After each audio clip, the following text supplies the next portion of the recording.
Hello, thanks for joining. So apologies if the sort of like the light in here is so bright that it's actually causing a lot of the sunlight to sort of like cast me in a bit of a shadow. So I do apologize for that. However, first of all, thank you for tuning in. My name is Russell. In case you haven't watched this channel before and you're just stumbling across it, I tend to do board game playthroughs and also occasionally other stuff as well. During this lockdown, I've been interviewing people across the board game industry, so like publishers, designers, content creators, all manner of lovely, interesting people. So if you check on my YouTube channel, you can find a lot of those people interviews there. But you also find that I have got quite a few board game playthroughs as well. And because of lockdown, I've actually been doing lots of solo games. And in fact, today, as you'll probably have guessed from the title, you know what? I should probably just check that the sound is working. If you'll bear with me, because I don't want this to be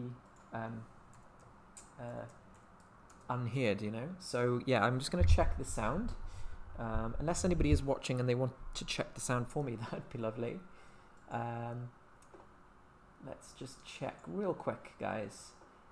I want to make sure this is working. Okay. Let's check, see if the sound is working. Can you hear me? Can you hear me? Yeah, okay, so the sound is fine. All right, wonderful.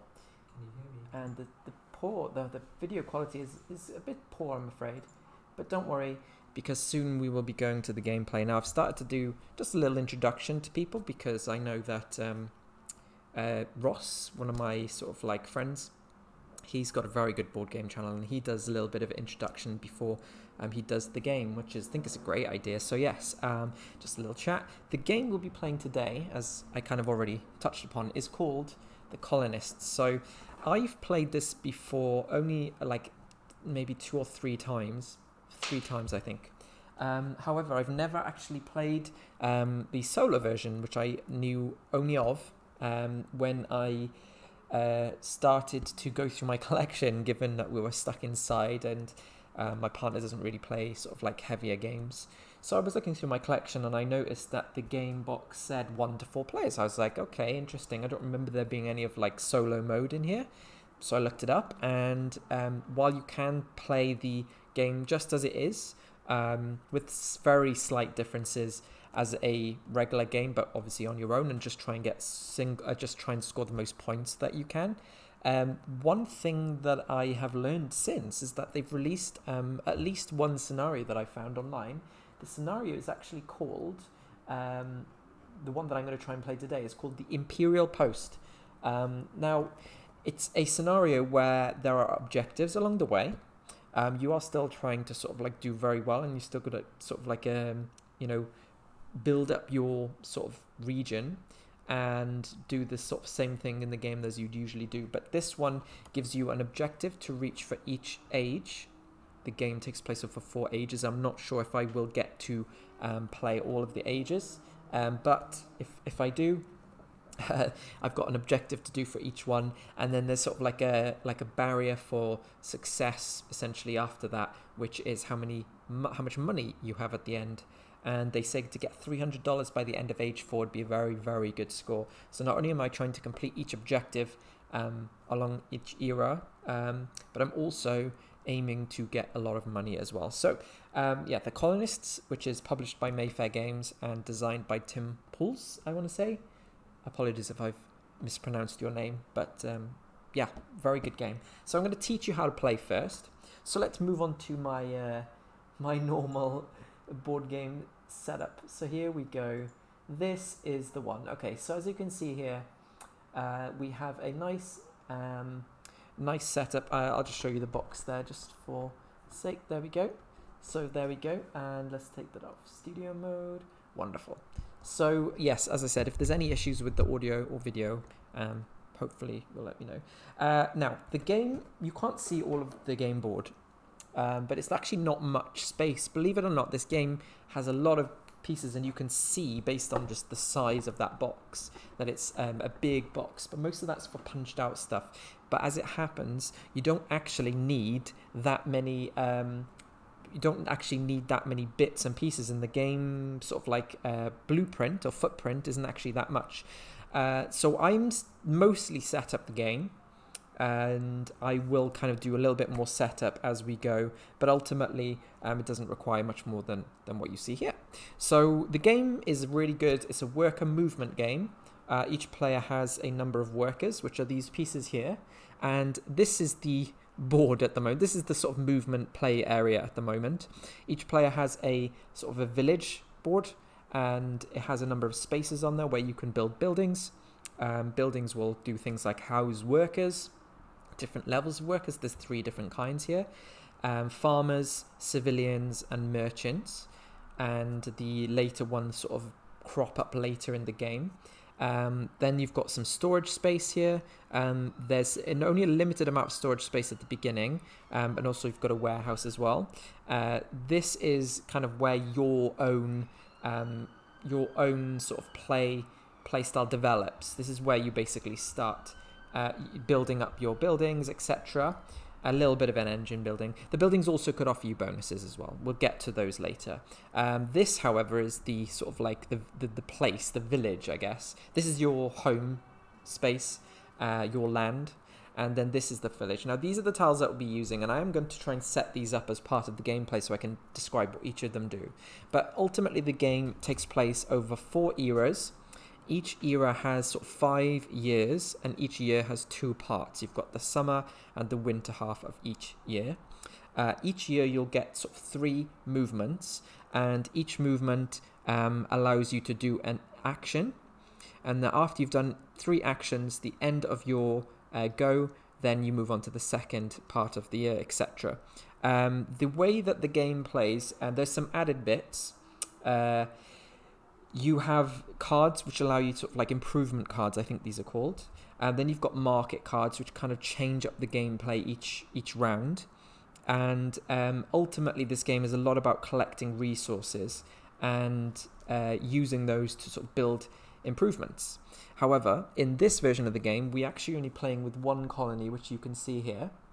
And the colony basically is your goal for this game. You need to build the colony into your personal land by the end of the first era. Otherwise, you'll fail. And then you can increase or improve the sort of the options, the ability of the envoy colony. The first one allows you to do something with the steward, which I'll get to in a second. But ultimately, each thing you do, I'm seeing a little bit of slip on the thing there. Sorry, just need to make sure this is properly visible to you. Okay, yes. So basically, that's your goal is to try and do that. Now, I need to bring up the actual goal on here. So the first restriction in a normal game, you'll have multiple markets, which are these things. And these are good because they allow you're always allowed to move to a market as part of your actions. So no matter where you are in this sort of like hexagonal grid, you can always use one of your movement to go to a market. But in this version of the game, we only have 1 market. And additionally, you'll never add another one. For example, in the normal game, you'll actually add a second one at the end of placing all of these tiles, but in this game, that's it. But the added restriction here is you're only allowed to build a certain distance away. So basically, your village is going to be centered around the market, and you're limited where you can place them. Now, in the solo scenario rules, they have kind of done a diagram which kind of shows you it. But if you imagine for this game, we're going to only stretch out from like two spaces outwards from the market, and then after that we can expand a little bit further and then a little bit further, so you will be able to build outwards, but it's going to be very restrictive. Okay. The other restrictions is each era you have an objective, and I'll go through those now. In era 1, you must establish relations with the envoy colony, basically building an embassy. So to build the embassy for the first level, because those of you start at the first level, is 1 tools, which we have 6 to start with, 3 wood and 2 clay. So if I have those materials, and and I choose to build a building, build the envoy colony, then I will be able to achieve that objective, and that must be done by the end of Era 1, which is sort of 10 rounds. Era 2, I'll go over like in detail later on, but you must improve your level of relations to level 2. So basically you need to just upgrade the embassy, and I must build and activate the customs office, which is another kind of building. These are the buildings, by the way, over here. And once you've built these buildings, they will generally help you in the game. So that's kind of it. Okay, so what I will do actually right this second is I will just tweet that I'm out live, because I'm playing the Colonists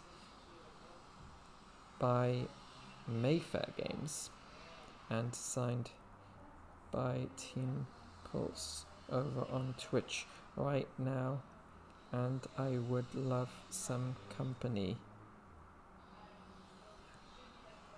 A solo scenario for Colonists. There we go. Sorry, this must be very, very annoying for you watching at home, but you know, social media is not. I'm not a professional. I don't have people to do this thing for me, so I'm literally just tweeting things myself. Okay, there we go. I think that's it. Yeah, we got it. We tweeted. Brilliant. So let's see if anyone joins from that. I'm actually opening the window because it's very warm in here, so apologies for that. Very warm. It's very warm today. How are you guys coping with this weather? Because I am struggling, I got to be honest. Or I could just move my mouse over here. That'd be better. Okay, yes, you can see the board. This is my land. Then there's the player area up there. I'm just going to squidge this over a little bit. Okay, so let's play. So let's go over each round. Course of play. Start of an era. Turn a new era card face up and carry it out. So we've done that with the first era. Actually, I do need to, first of all, complete this. So let's go over what each of the buildings do. And so I'm going to shuffle these, and then basically then place them down one at a time. Ooh, I'm not very good at shuffling these. Thanks for stopping by, Paul. That's totally fine. What is your live Q&A? I will throw you a question then. My question for you is, which event in the GridCon, the virtual GridCon, are you most looking forward to? Whether it's a game or maybe like something else.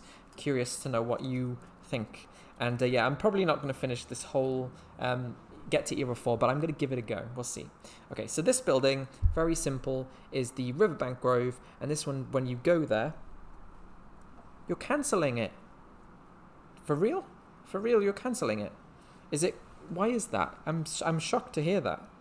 I guess if you are tired and exhausted, and it is going to be a lot of effort to run it, then fair enough.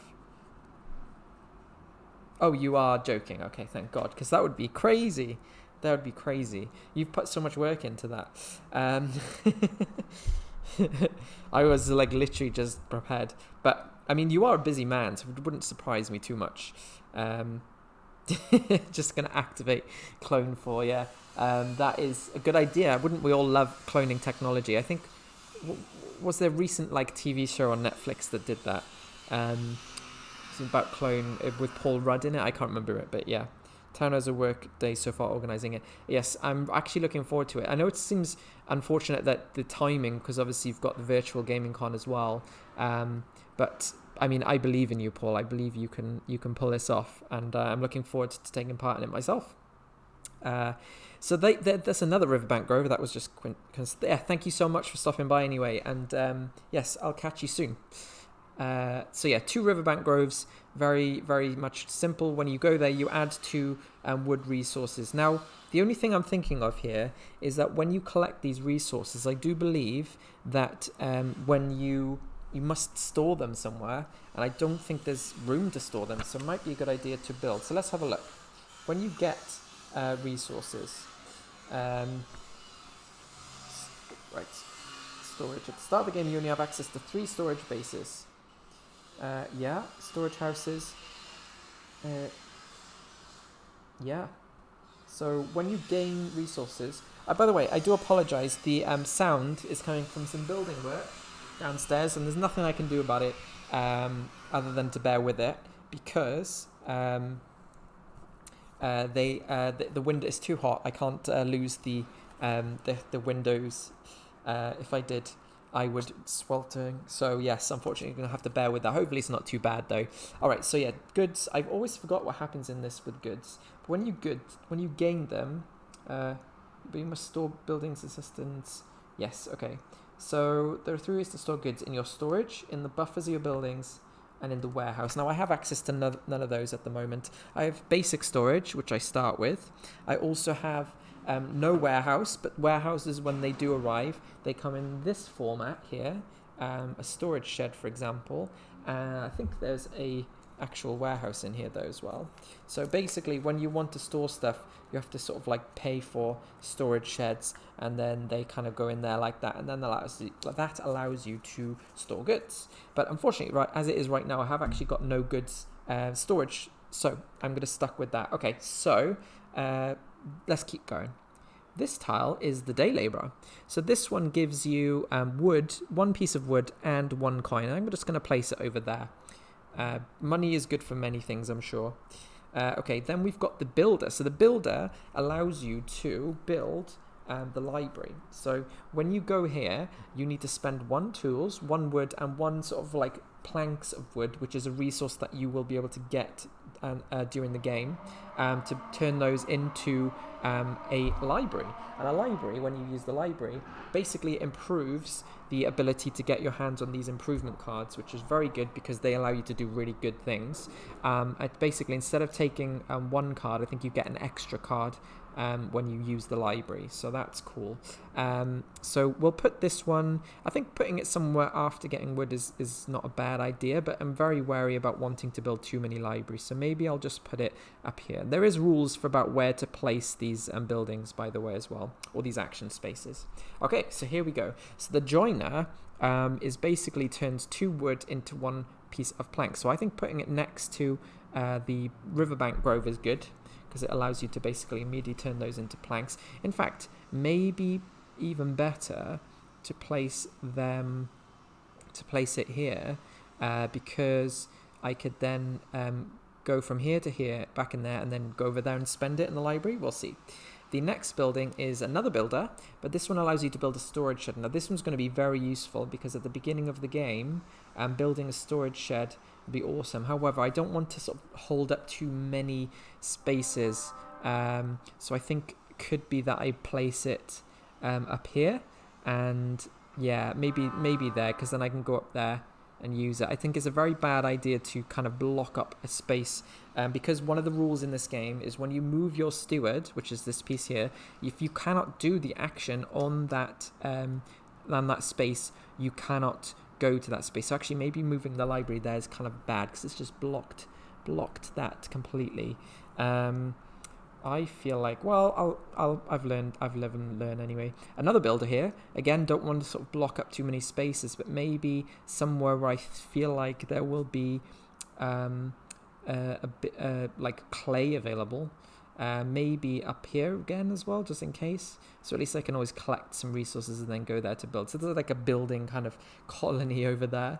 Next, we've got the librarian, which allows you to gain 1 money and take 2 cards. Yes, when you do the librarian action here, this one, if you have the library built, then you get to take 4 cards and choose from 2 instead of just gaining 2 cards.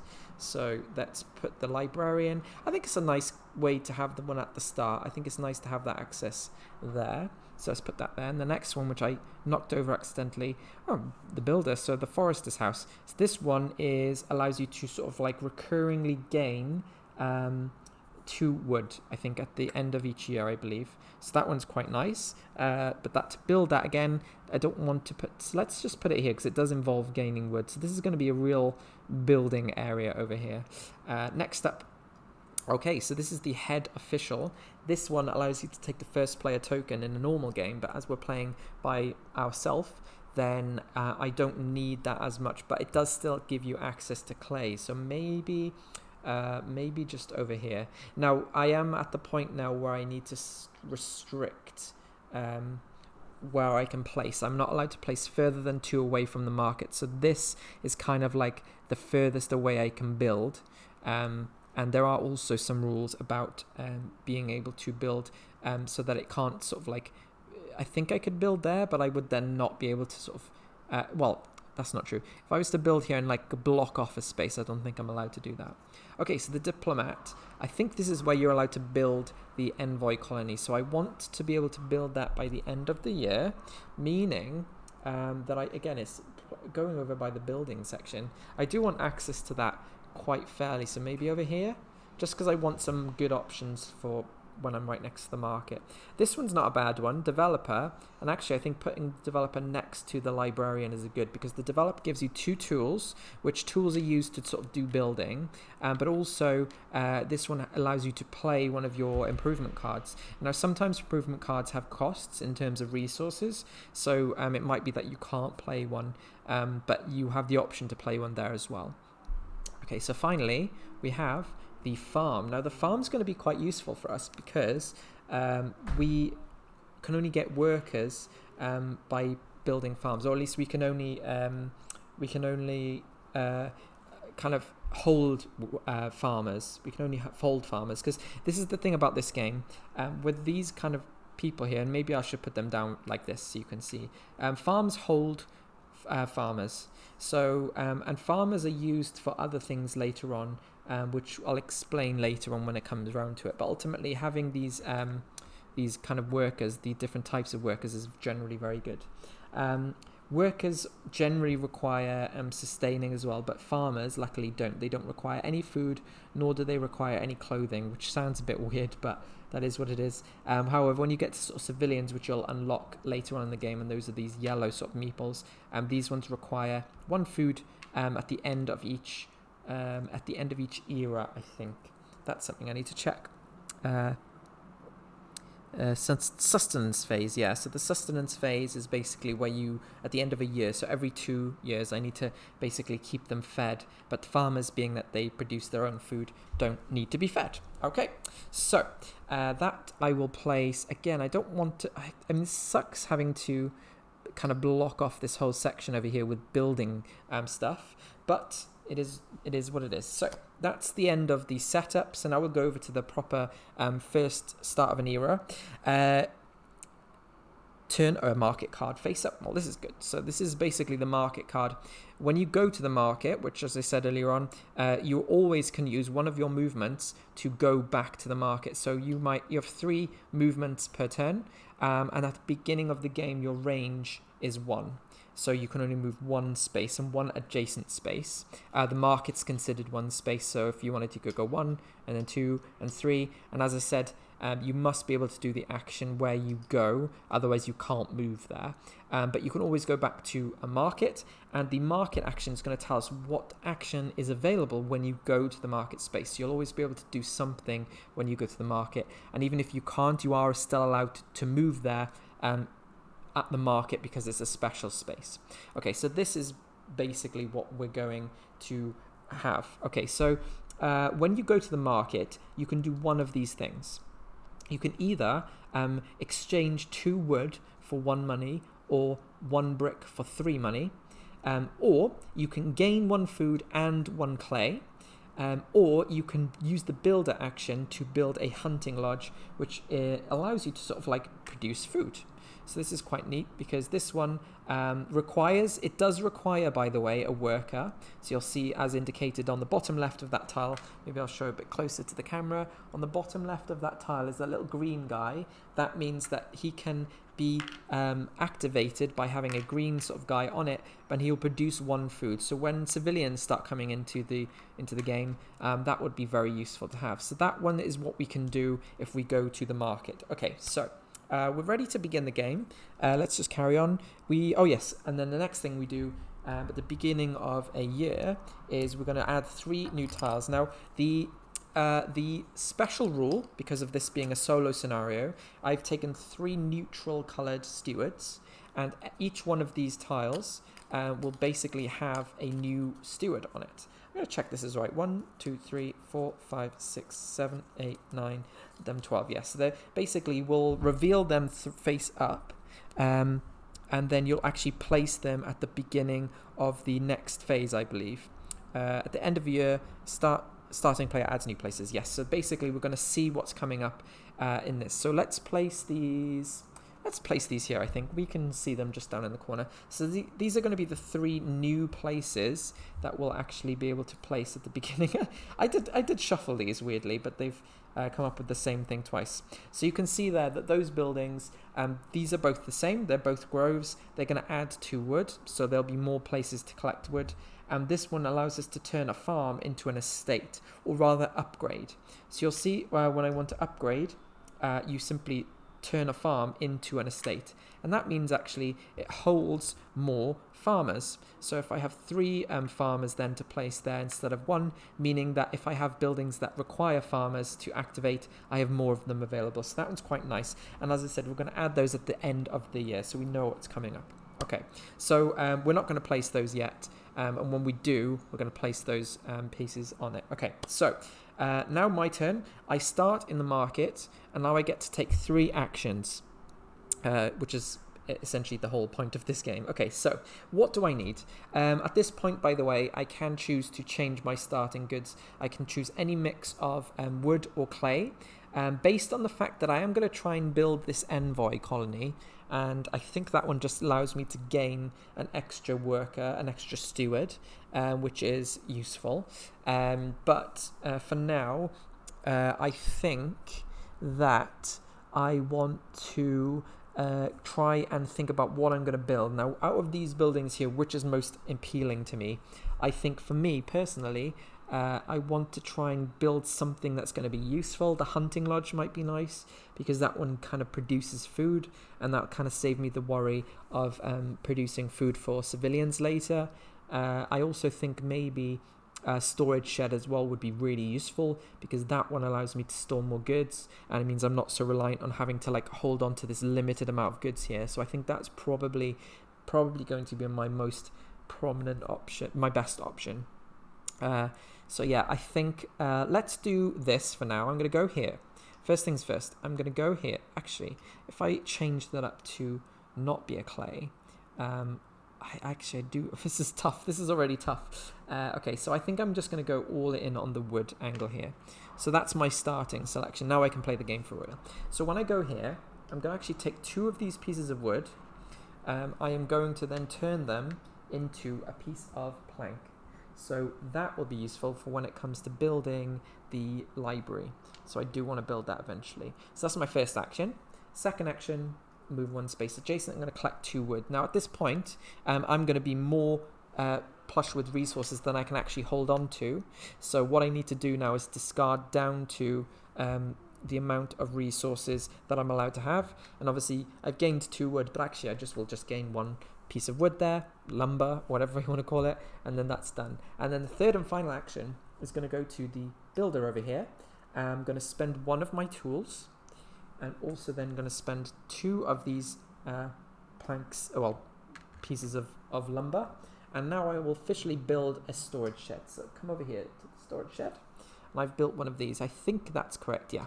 So this one takes up 1 of the spaces, and as you can see, because of the little green guy in the bottom left corner, it requires a worker to activate. So only when I have a worker to activate it, then can I keep using this building. So that's the end of the first year. Let's check we do anything. The winter half year, again, exactly the same. So we'll use this token, move this token over there to sort of like track where we're going. And there we go.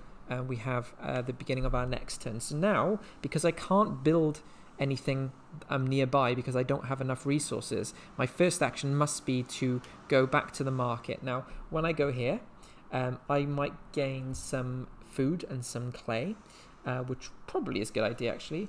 Let's take that. Let's take some clay and let's store it on this building over here. Also take some food which I can store in here. I believe that's allowed. I'm not too worried about food at the moment because I don't have anyone to feed, but that will become very much an issue later on in the game.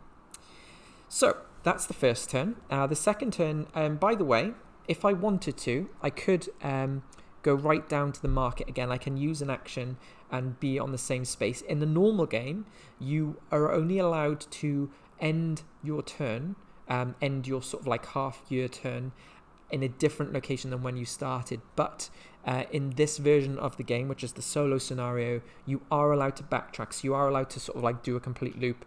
You can even kind of go and do that if you wanted. You could end your turn in the same space. So that's quite interesting change, and see how that affects the game. So let's do my second action. Now that I've got some resources, what I would like to build this hunting lodge while I've got it here.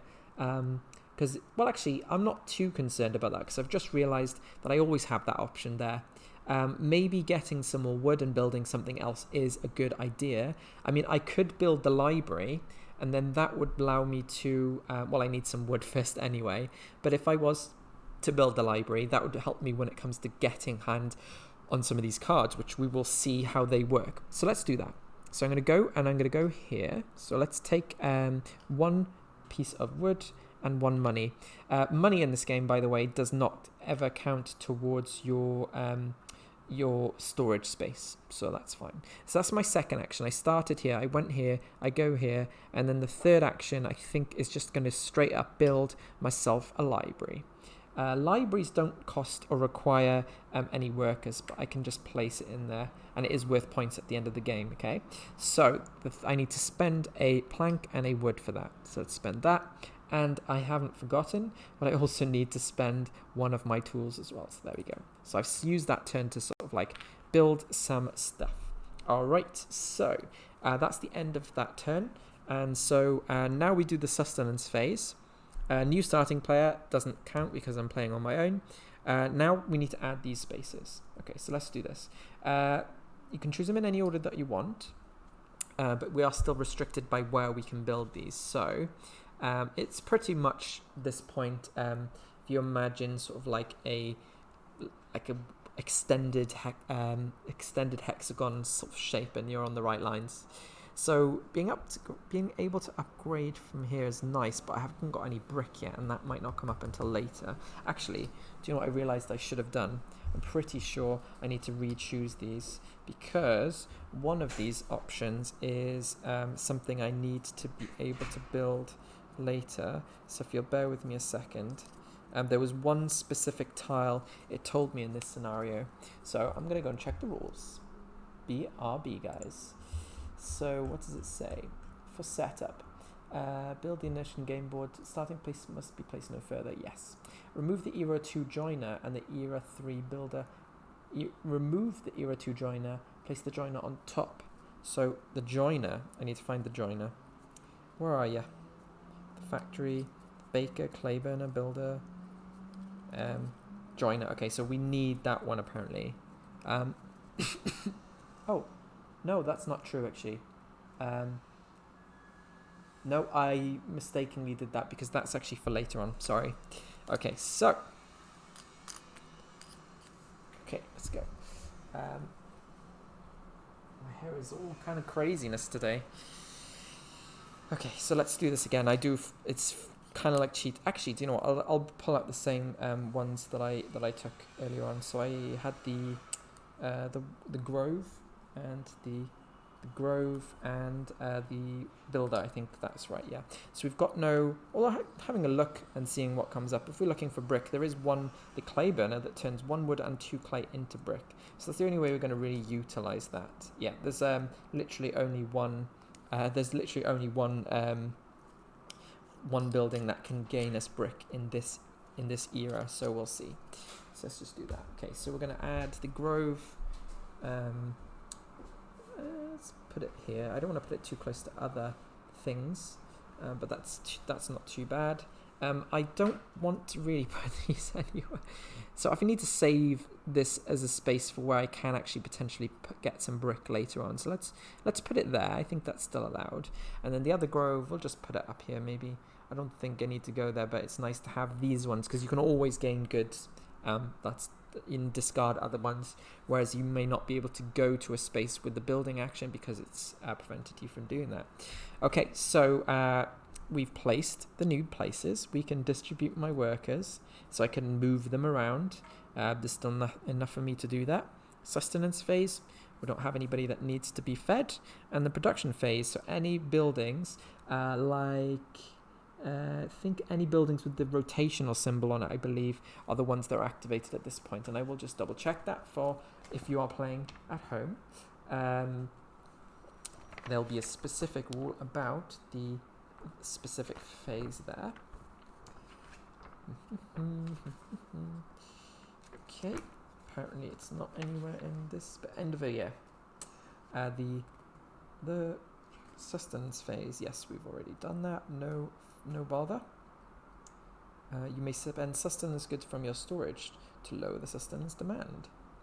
Interesting. Okay, and then finally, production buildings. Anything with the little rotational symbol on it, including, by the way, my smithy, which is here, meaning I get 3 extra tools. So that's quite nice. Okay, and then finally, we go to the beginning of next year. So we're going to turn a market card face up. So this is going to change the market. So the market now allows you to turn food, sell some food or some planks, some wood into money. You can straight up gain 2 clay, or I can build a storage shed for exactly the same price as the one over there. So that's my options this time. Oh, and now, because I've just added these, the grove, and the builder. So if I go to these spaces, I must pay the fee. Now, in a normal game, when you're playing with other players, the other players kind of restrict your movement. You can still move through a tile with a player, but if you were to end your turn, if you were to use your steward, I'm going to use another one just for an example. If I moved into a space with another player, I must pay the fee. And the fee in this game is determined by the era. So it's either I pay a tools or a food or a building resource. So essentially, if I wanted to move into any of these 3 spaces, these ones that have just been added, I must pay that fee to the bank in order to be able to use the action. So there we go. So they kind of put a little bit of a restriction on when you go.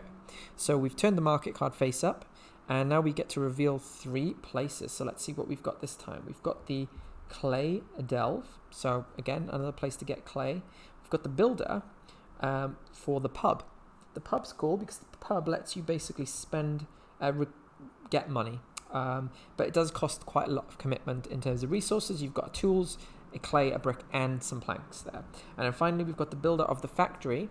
Oop, can't see on the board. So we've got the factory there, and the factory allows you to basically gain either a tools or some, looks like food, but it's not. It's like a basket of food. I am going to look that up because I do not recall what the factory does. I have a feeling it's about sustenance. In fact, there is a whole special rulebook here for this. So the factory, let's have a look. Are you in here, factory? The factory.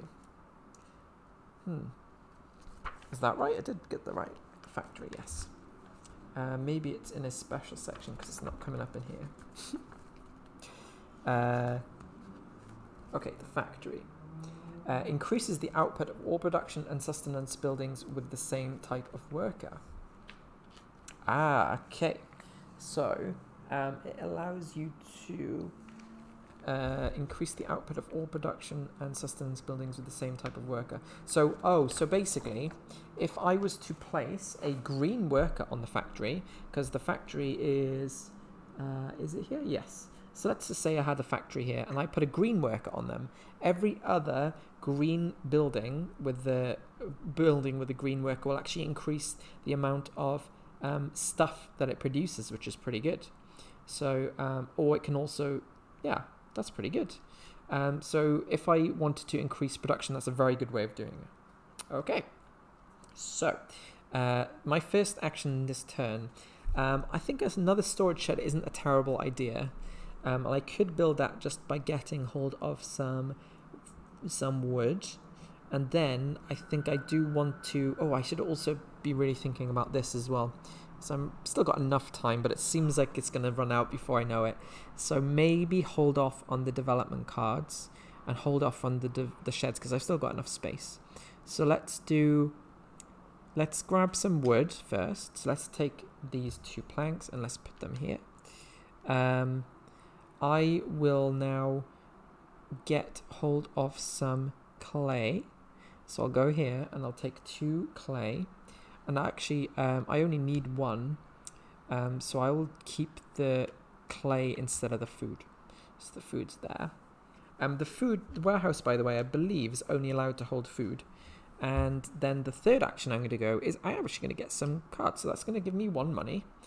And then I'm also going to take 4 cards from this deck here. And I am going to choose to keep 2 of them. And this is because of my library abilities. Okay, so let's have a look what we've got here. We've got a building contract. So you're allowed to build 2 farms for 1 piece of wood each. Now, if we look at how much it costs to build a farm, this is the same cost as that. It allows for 1 action going to the developer. It allows you to build 2 at once, so it saves you an action.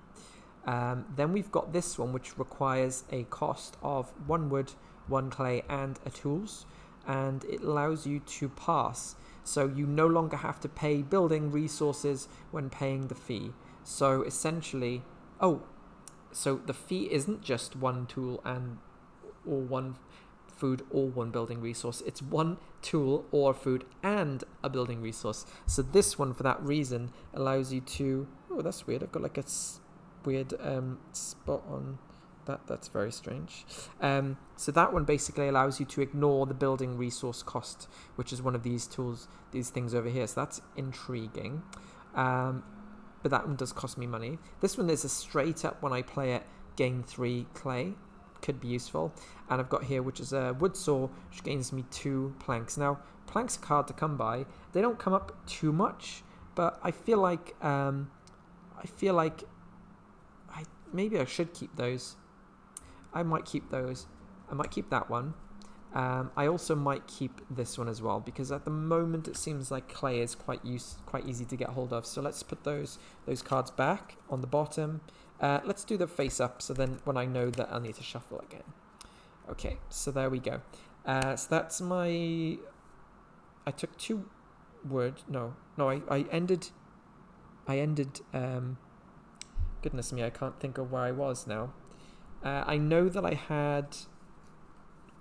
had 1... Right, where did I go? I've done 1, 2, 3, and then I went to the market, and then I did this, and then I did this, I think.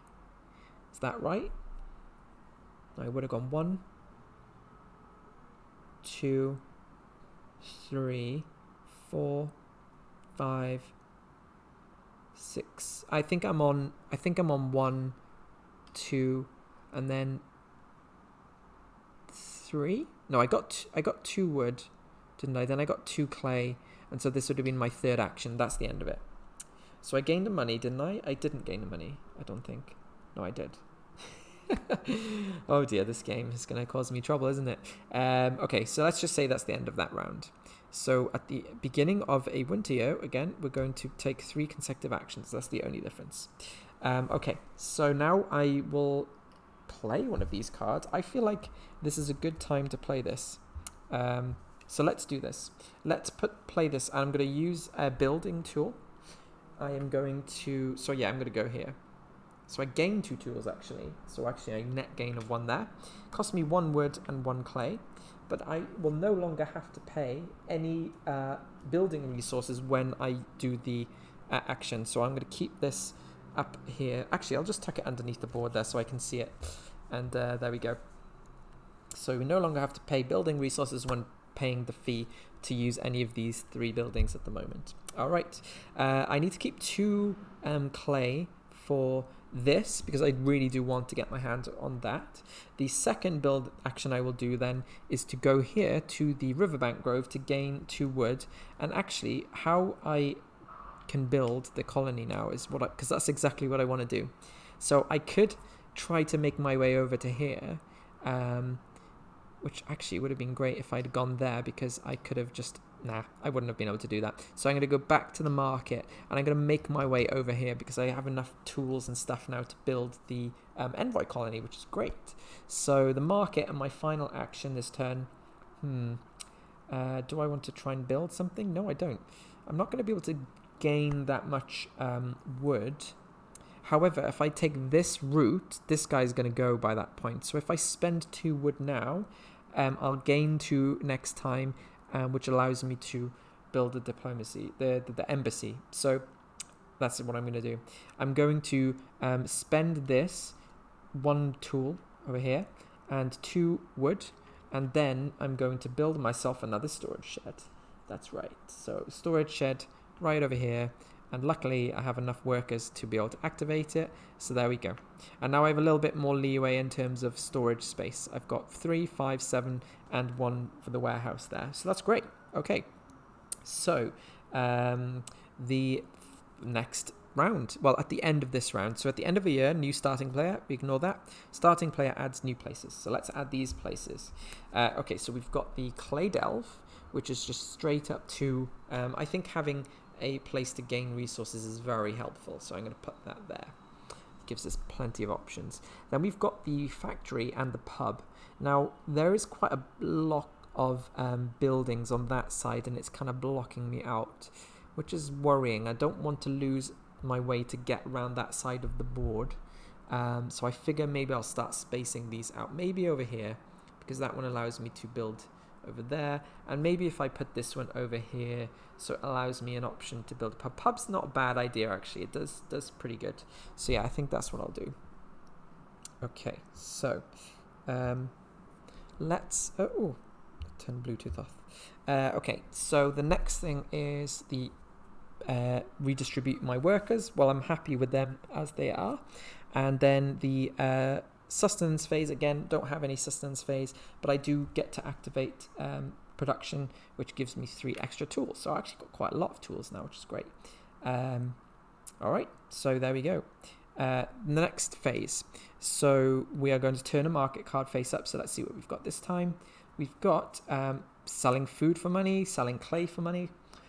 We've got to gain 2 wood, or we can build a forester's house, which generates wood every year, for 3 wood and 2 tools. Okay, the next thing we're going to do is going to reveal the next 3 tiles in play. So we've got the joiner, which turns 2 wood into 1 plank. We've got the builder of the flat. So this one allows you to create civilians. Civilians basically are better workers. These workers are the ones that can only go on buildings that require that specific one. So I'm going to show you an example of one. I took all the player boards out somewhere. Where did I put them? Because I wanted to show. Okay, so I'll show you an example of a building. It's a lot of things. Okay, here we go. So the hunting grounds, which are activated from round 3 onwards. When you upgrade a hunting lodge, which actually could have just done then, you can see there's a little yellow worker on the bottom left. That means that you can't quite see the full player section over there, so I'm going to do that. I think I might need to adjust this up a little higher so you can see more of the board, because it is getting to that point now where it's spreading out. So if you'll bear with me a second. Okay, I think that's high enough. That'll certainly be high enough for the time being anyway. So let's just pop that there. Let's move it up a little bit. There we go. There we go. You can see all of that now. Wonderful. Okay, cool. So, yes. So, yeah, this is an example of a worker that requires a specific kind of person, the civilian. So, yes, there we go. So that's an example there. And the hunting lodge is actually there. It's just an upgraded one. You can only upgrade to that one from the 3rd era onwards, by the way, which is indicated by the little 3 symbol in the top left there. So, okay, let's crack on. So, we have to try and build this embassy before the end of the year, and I think getting it out the way is quite a nice idea. First of all, we need to place these buildings, because these ones have been activated now. So I think I put the this one here, this one here, this one here, this one here. I think those are the 3. Yeah. Okay. All right. So let's carry on. Let's just go straight in and trying to build this diplomacy. Now, I need to get 2 more wood, but I can either play this card. Actually, I don't want to play that card. Let's do this. I'm going to go here to gain more cards. So not only does it give me money, but it also allows me to take 4 more cards and choose to keep 2 of them. So let's have a look what we've got here. Okay, so this one allows me to just gain a worker, a farmer, but this one counts as the building itself. So if I have this, I don't need another estate or farm. Ooh, that shouldn't be an estate, it should be a farm. And that just allows me to count an extra worker. We've got the ticket, which costs 3 wood. It says place the paid wood on this ticket. Each time you move a steward or special ambassador, which the special ambassador are tokens we didn't actually use in this game because we don't use them for specific things, but they are. I'll show you them. So we've got 3 of them, and they are for certain of the colonies. So if you use certain colonies, you will actually get to use these, and they do cool sort of special features. But here they are. So they're a little bit different shaped. Sort of like they're more like people as opposed to sort of just like normal pawns, and they give you special abilities if you use them in the game, and they actually give you a bit more interaction in the game as well, because you are allowed to use or kind of hinder other players depending on where they are placed, because you get to move them if you establish a relationship with a certain colony. So the next thing is so every time you move a steward or a special ambassador, you may discard 1 wood from this ticket and pay an additional 2 wood to move the steward or special ambassador to a place of your choice. And you discard this ticket when it's been all of the wood has been removed. So essentially, it allows you to basically move these people around, which is quite good. And that you can go anywhere. So that allows you to bypass other things. So that might be nice, even though I don't really plan to use that. I've got another wooden shovel, which gives you just straight up 3 clay, or the guest room, which gives you 2 wood and 2 clay. Now, that is inevitably going to be better. Now, I have to decide whether I want to keep resources, because resources right now are still quite plentiful, or I could just keep this cabin, which is like a farm that's not a farm.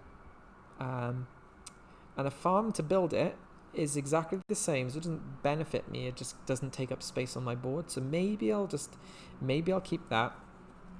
And I don't really have any use for this as well, so I think I'll just get rid of these 2, keeping these cards here in my hand. So these are going to go down at the bottom of the pile there. Alright, so that's the first action. Then the second action, which I need to do, is to go down here to collect the 2 wood, which I will do. And the third action is to go to the diplomat and build this. So it takes me 1 tools, takes me 3 pieces of wood, which I've got, and 2 clay. Now that card that I just got, by the way, was very useful because it almost paid for this whole thing, shy of 1 piece of wood, so that could be quite good. I'm glad I kept that now. And now that's allowed me to build the colony. So let's find, I've got the Envoy Embassy. So this is the little building that represents it. Doesn't require any workers. But from now I get the ability of the Envoy Colony. Now I have to just double check exactly what this means. I'm going to check in the sort of appendix. So let's have a look. The Envoy Colony says, it helps you move around the game board by increasing the number of stewards you have access to, as well as increasing their range. Also adds special abilities to the diplomat. From level 2 onwards, once per half year, you may pay the fee, which is this fee here, to increase your range by 1. On level 3, you get a permanent range upgrade, which does not replace level 2, so you can use them both. They stack up. And up from level 2 onwards, you may jump to the diplomat as though it were a market. So that's pretty cool. So essentially, this one, if I had thought about it, would have been better maybe placed over here, because it allows me to skip over that. But it's only 2 spaces away. It was always going to be that, so it's not that big a deal. As usual, you must carry out an action there, which may be an alternative action. From level 4 onwards, you get an additional 1 tool at the diplomat, and may take a market action instead of the normal action there. Cool. So that one becomes a new market. Although the diplomat may seem like a de facto market at that point, it's not. For instance, you still have to pay the fee at the diplomat when there are other players present, but obviously that doesn't count here. Now, in this special version of the game, the special scenario that we're playing, there is a specific rule, I think, about this. So let's just check. Setup, course of play. Yep. A Apart from the envoy colony, no other colonies are in play. We knew that. Rules. Unlimited backtracking. Block new places. Do not remove working merchants. Do not remove the customs officer. Okay. At the end of every year, place a neutral steward in each place that you add to the game board. Yeah, fine. The neutral stewards always go to the most recently added places.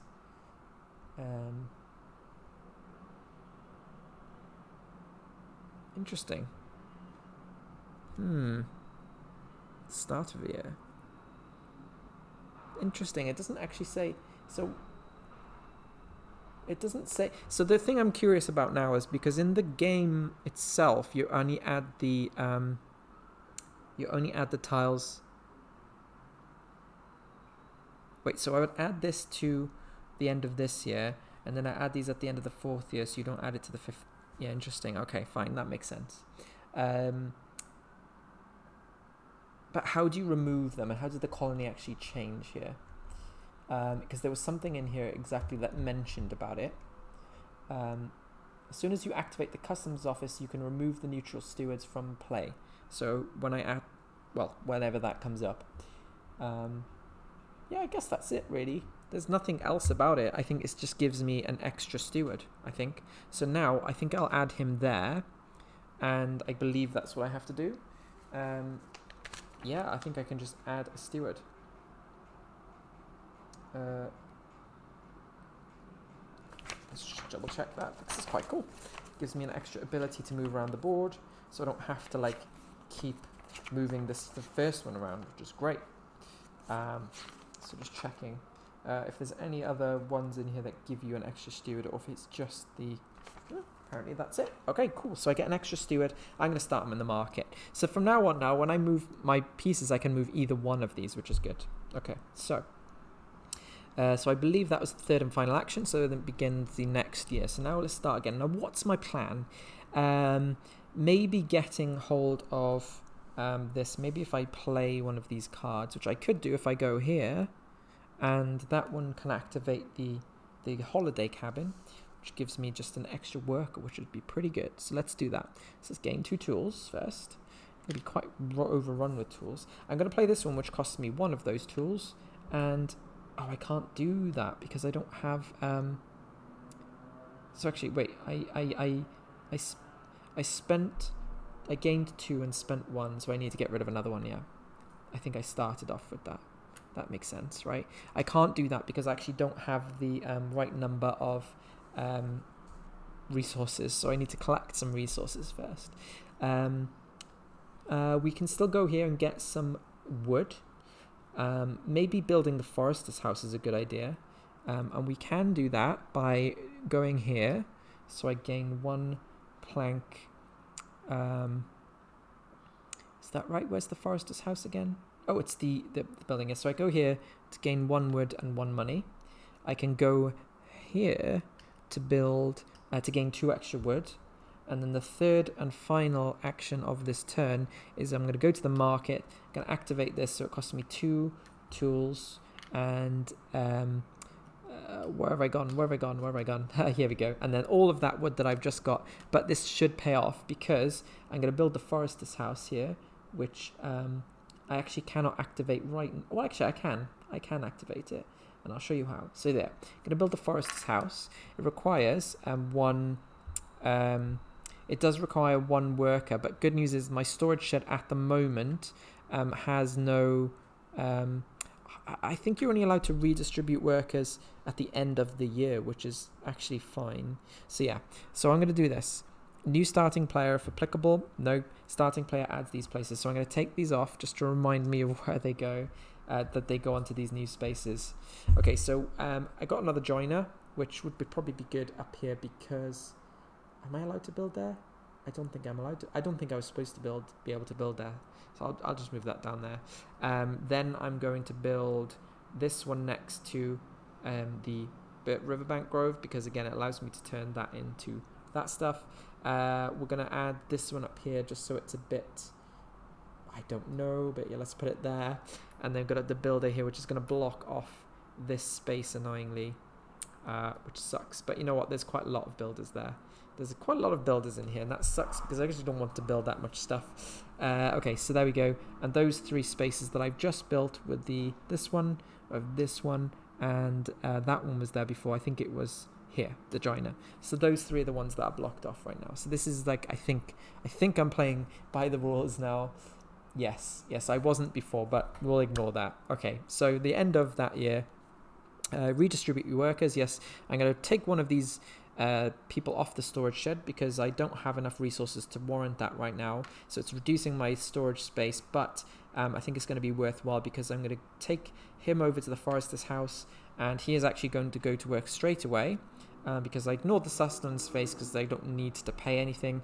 But the production phase now activates, and that not only gives me 3 tools, but it also gives me 2 pieces of wood because the guy is doing his job. The forester is doing his job. Brilliant. Okay, so then we then we go to the next year. So we go here, turn a market card face up. So let's see what we're dealing with this time. So now we can sell planks for 2 money and bricks for 3 money, which is pretty good. I don't actually know what you use money for. Are you supposed to pay for these? Surely not. I think it's just straight up building. I think that's how many points it's worth at the end of the game. What is gold used for in this game? I knew there was something, but I just genuinely can't remember. Goods, dollars. Okay, let's have a look. Let's see what the money is used for. It's been a while since I've played this. So money. Okay. Starting in a later era. Yeah, we don't do that. We won't deal with that. Oh, it's just the community is worth the most dollars wins. So money is just points at the end of the game. But I swear you could use it for something as well. You know what? What do you do with money? Let's have a look here. It's just having a look, see what money is used for, because I think it's just points at the end of the game. But I'm just wondering, just in case. Yeah, fine. We'll just assume it's points at the end of the game, which is obviously a good thing. Okay, so yeah, I've taken some of that. Yeah, so that's why you'd want to sell those goods, because they're taking up space, and you could turn them into money, which is points at the end of the game. All right, or we could take a wood and a clay, or we can take the first player. So it's essentially similar to the head official space, which is here. So there we go. So that's what we can do if we go to the market this round. And then we turn 3 places up. So these are the last 3 that we're going to play with. So let's have a look at them. We've got another builder. Actually, I've just realized I think we would have been allowed to spend in that space because, yeah, this guy could have gone up here. So let's move him back there. Yeah, basically, the builders allows you to build a hollow, which generates 1 clay every year. So that could be quite cool. We've also got the clay burner. So this is how we get a hold of brick. And brick we can use to build an estate, upgrade an estate or a pub. And that takes 1 wood and 2 clay and turns it into brick. And then third and last, we have the baker.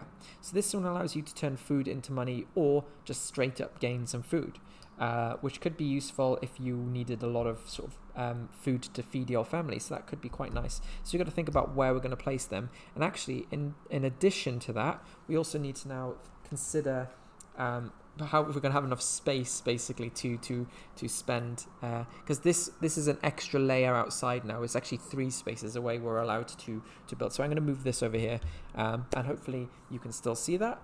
Let me just check the stream. Yeah, you can still see that. That's good. All right, so now let's do the beginning of the year, which is to start moving our people around. So we've got 3 movements, moving either of my stewards a range of 1. Now, I do want to build more buildings because I do have this feeling that I'm missing out by losing some of the engine building aspect. I'd like to build the holiday cabin, so that requires me to have 1 wood, which I have. So I could build that right now by going to the developer space, which seems like a good idea. So let's do that. So let's go here. So it basically gives me 2 tools, but I'm actually only going to take 1 because actually 1 of the tools I'm going to spend right away. And that allows me to play this card, the holiday cabin, which is here. and basically gains me a worker. Now, I think when you gain workers in this game, I'm not sure if you're allowed to use them straight away. Let's check. When you gain workers, colonists do you no good until you employ them, turning them into workers. This is not only worth a lot of dollars at the end of the game, but it's also necessary so your buildings actually do something. So it doesn't say immediately whether you... I mean, it probably does, but it's like a point where I don't want to spend too long to get things. So when you get workers, when do you get to activate them? More on that on page 15. Okay, let's have a look at that. So remodeling, raising, building. Okay. So I can't find exactly. So whenever you build a new building, regardless of whether you build it, you may immediately move an unemployed colonist from a residence to the new building. Okay, so I think that if I was to build a new building, then I could move a worker to that building, but because this isn't been just built, I feel like I cannot move the worker to there, but I will be at the end of the turn. So at the moment, I am out of luck in terms of storage. I've still got some space, but I could potentially get some more later. All right, so let's carry it on. So that's my first action, is to spend the wood as well, which I just got, and therefore building the holiday cabin, which gives me an extra worker. Next up, I'm going to take a look and see what other buildings I'd like to build. Really should get some resources. Hi, Crimi Master. Thank you so much for tuning in. How are you today? So I need to think about what resources I'm going to try to need for building. Getting clay is always a good idea. I mean, unless I have an idea for what I'm going to use it for. But a lot of these buildings require just require wood. So maybe just getting some wood is a good idea. In fact, if I was to go over here, I could build a forester's house again, or I could go up here and build the hunting lodge if I was to get my hands on some clay. But I would take a whole other... I could get it built by the end of the way. Oh, you've played the Colonists? That's cool. What do you think of the game? And have you tried the solo scenarios? While you're answering that question, I'm going to take my next turn. I think what I will do is I could go to the market. Actually, yeah. Here's what I'm going to do. I'm going to go here and take the 2 wood for here, and then what I'm going to do is I'm going to use my third and final action. Didn't get that much attention, did it? No, it didn't. Weirdly, it was a friend of mine that introduced me to the game. I actually went to visit him in Australia two or 3 years ago, and he introduced me to the game. He said, "Oh, I've got a game that you'll really love," and I'd never heard of it before. And we played it, and we think we only got like 2 years in because it was a hell of a long game to play. And I really immediately sort of fell in love with the idea of the game, like the worker movement and kind of building out sort of the action spaces as you play along. Very clever. But yeah, you're right, it didn't get that much attention, and I actually managed to get hold of this version of the game for a really good price because it was discounted. So I think I ended up paying like £40 or £50 for it, whereas it usually costs like 90. And I'm glad I got it because obviously it's a solo game. I just realised I'm playing the Imperial colony, I think, the Imperial Post solo scenario. Didn't trigger you that much, but cannot point out why exactly. That's fine. I mean, it's a very Euro game. It's your standard fare. I can understand why it wouldn't excite somebody. That's kind of expected in some Euro games. But for me, I really enjoyed it. I think that something about the way that it works together and kind of almost as like an engine building, but with like way more engine building opportunity than you will have in lots of games. I think you really do get to see how the engine progresses quite a lot towards the end. But anyway, it's not for everyone. It's fine. If you get a chance to play it, I do recommend it. If anyone else is watching and they're thinking whether it's a game for them, obviously give this a watch. And if you enjoy it, give it a go. You might enjoy it more than Steph did. Speaking of you, Steph, how are you doing today? I forget whether I've taken I did one action, which was to go what did I do for my first section? I think I built this, and I built this. Then I went to the Riverbank Grove, and I think the third and final action was going to go to take this. I think, yeah, I was going to take this and some clay. So let's do that, and I've just enough resources to hold that, so that's good. So that's the end of my turn. So we go to the next action, which is the end of the 4th year. So we're in year 4. It's winter time, so let's see what we can do. I'm going to go and build the hunting lodge, I think. Yeah, let's do the hunting lodge. Although if I do the hunting lodge, I need some people first, so maybe I won't do that. What I could try and do... Oh, man. This game's getting interesting all of a sudden. Now, I can't get brick. I need the brick to gain another farm, or I could just build another farm. I do have... I do have the ability to build a farm, but it takes me out of the way a little bit. So what I could do... I think I can build the farm. It does mean wasting a go, because... ooh. Wow, that's great. Just somebody's just posted something good in a thing I'm in. So yeah, sorry about that. Okay, so I think what I need to do to make the most of my resources, I need to spend some, then go to the day labourer, then build myself another farm to hold another worker. Because before I need to build any other buildings, I actually need the workers to utilise them. So choice of whether I want to build the hunting lodge again, which gives me some food. The hunting lodge, full stop, which gives me food, or another forester's house, or another storage shed, because I can afford all of those right now. I think for my sake, I'll probably go to build the hunting lodge, because I don't think I'm going to want to go back there in a while. So let's do that. So first action is to do that. Spend 3 tools, as well as 2 wood and 1 clay, which would do that.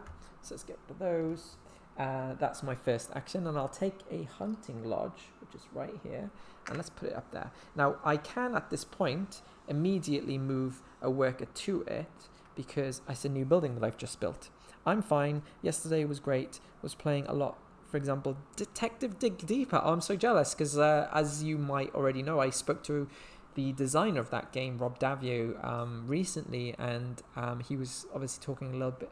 I didn't really talk about that much in the chat, annoyingly. That's the thing about those chats; they kind of fly by. So often I just forget to get all of the questions in. But how is it? Like, have you how many cases is in that expansion pack, and do you recommend it?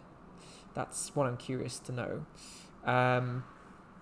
So built the hunting lodge, and I am going to activate it. I can redistribute them later on. My second action is going to go to here to take a wood and a coin, and then my third and final action is going to go to the farm, and it's going to spend a tool and a wood to gain a farm, which is this thing here. So let's just move these over. I'm going to keep all my farms up there.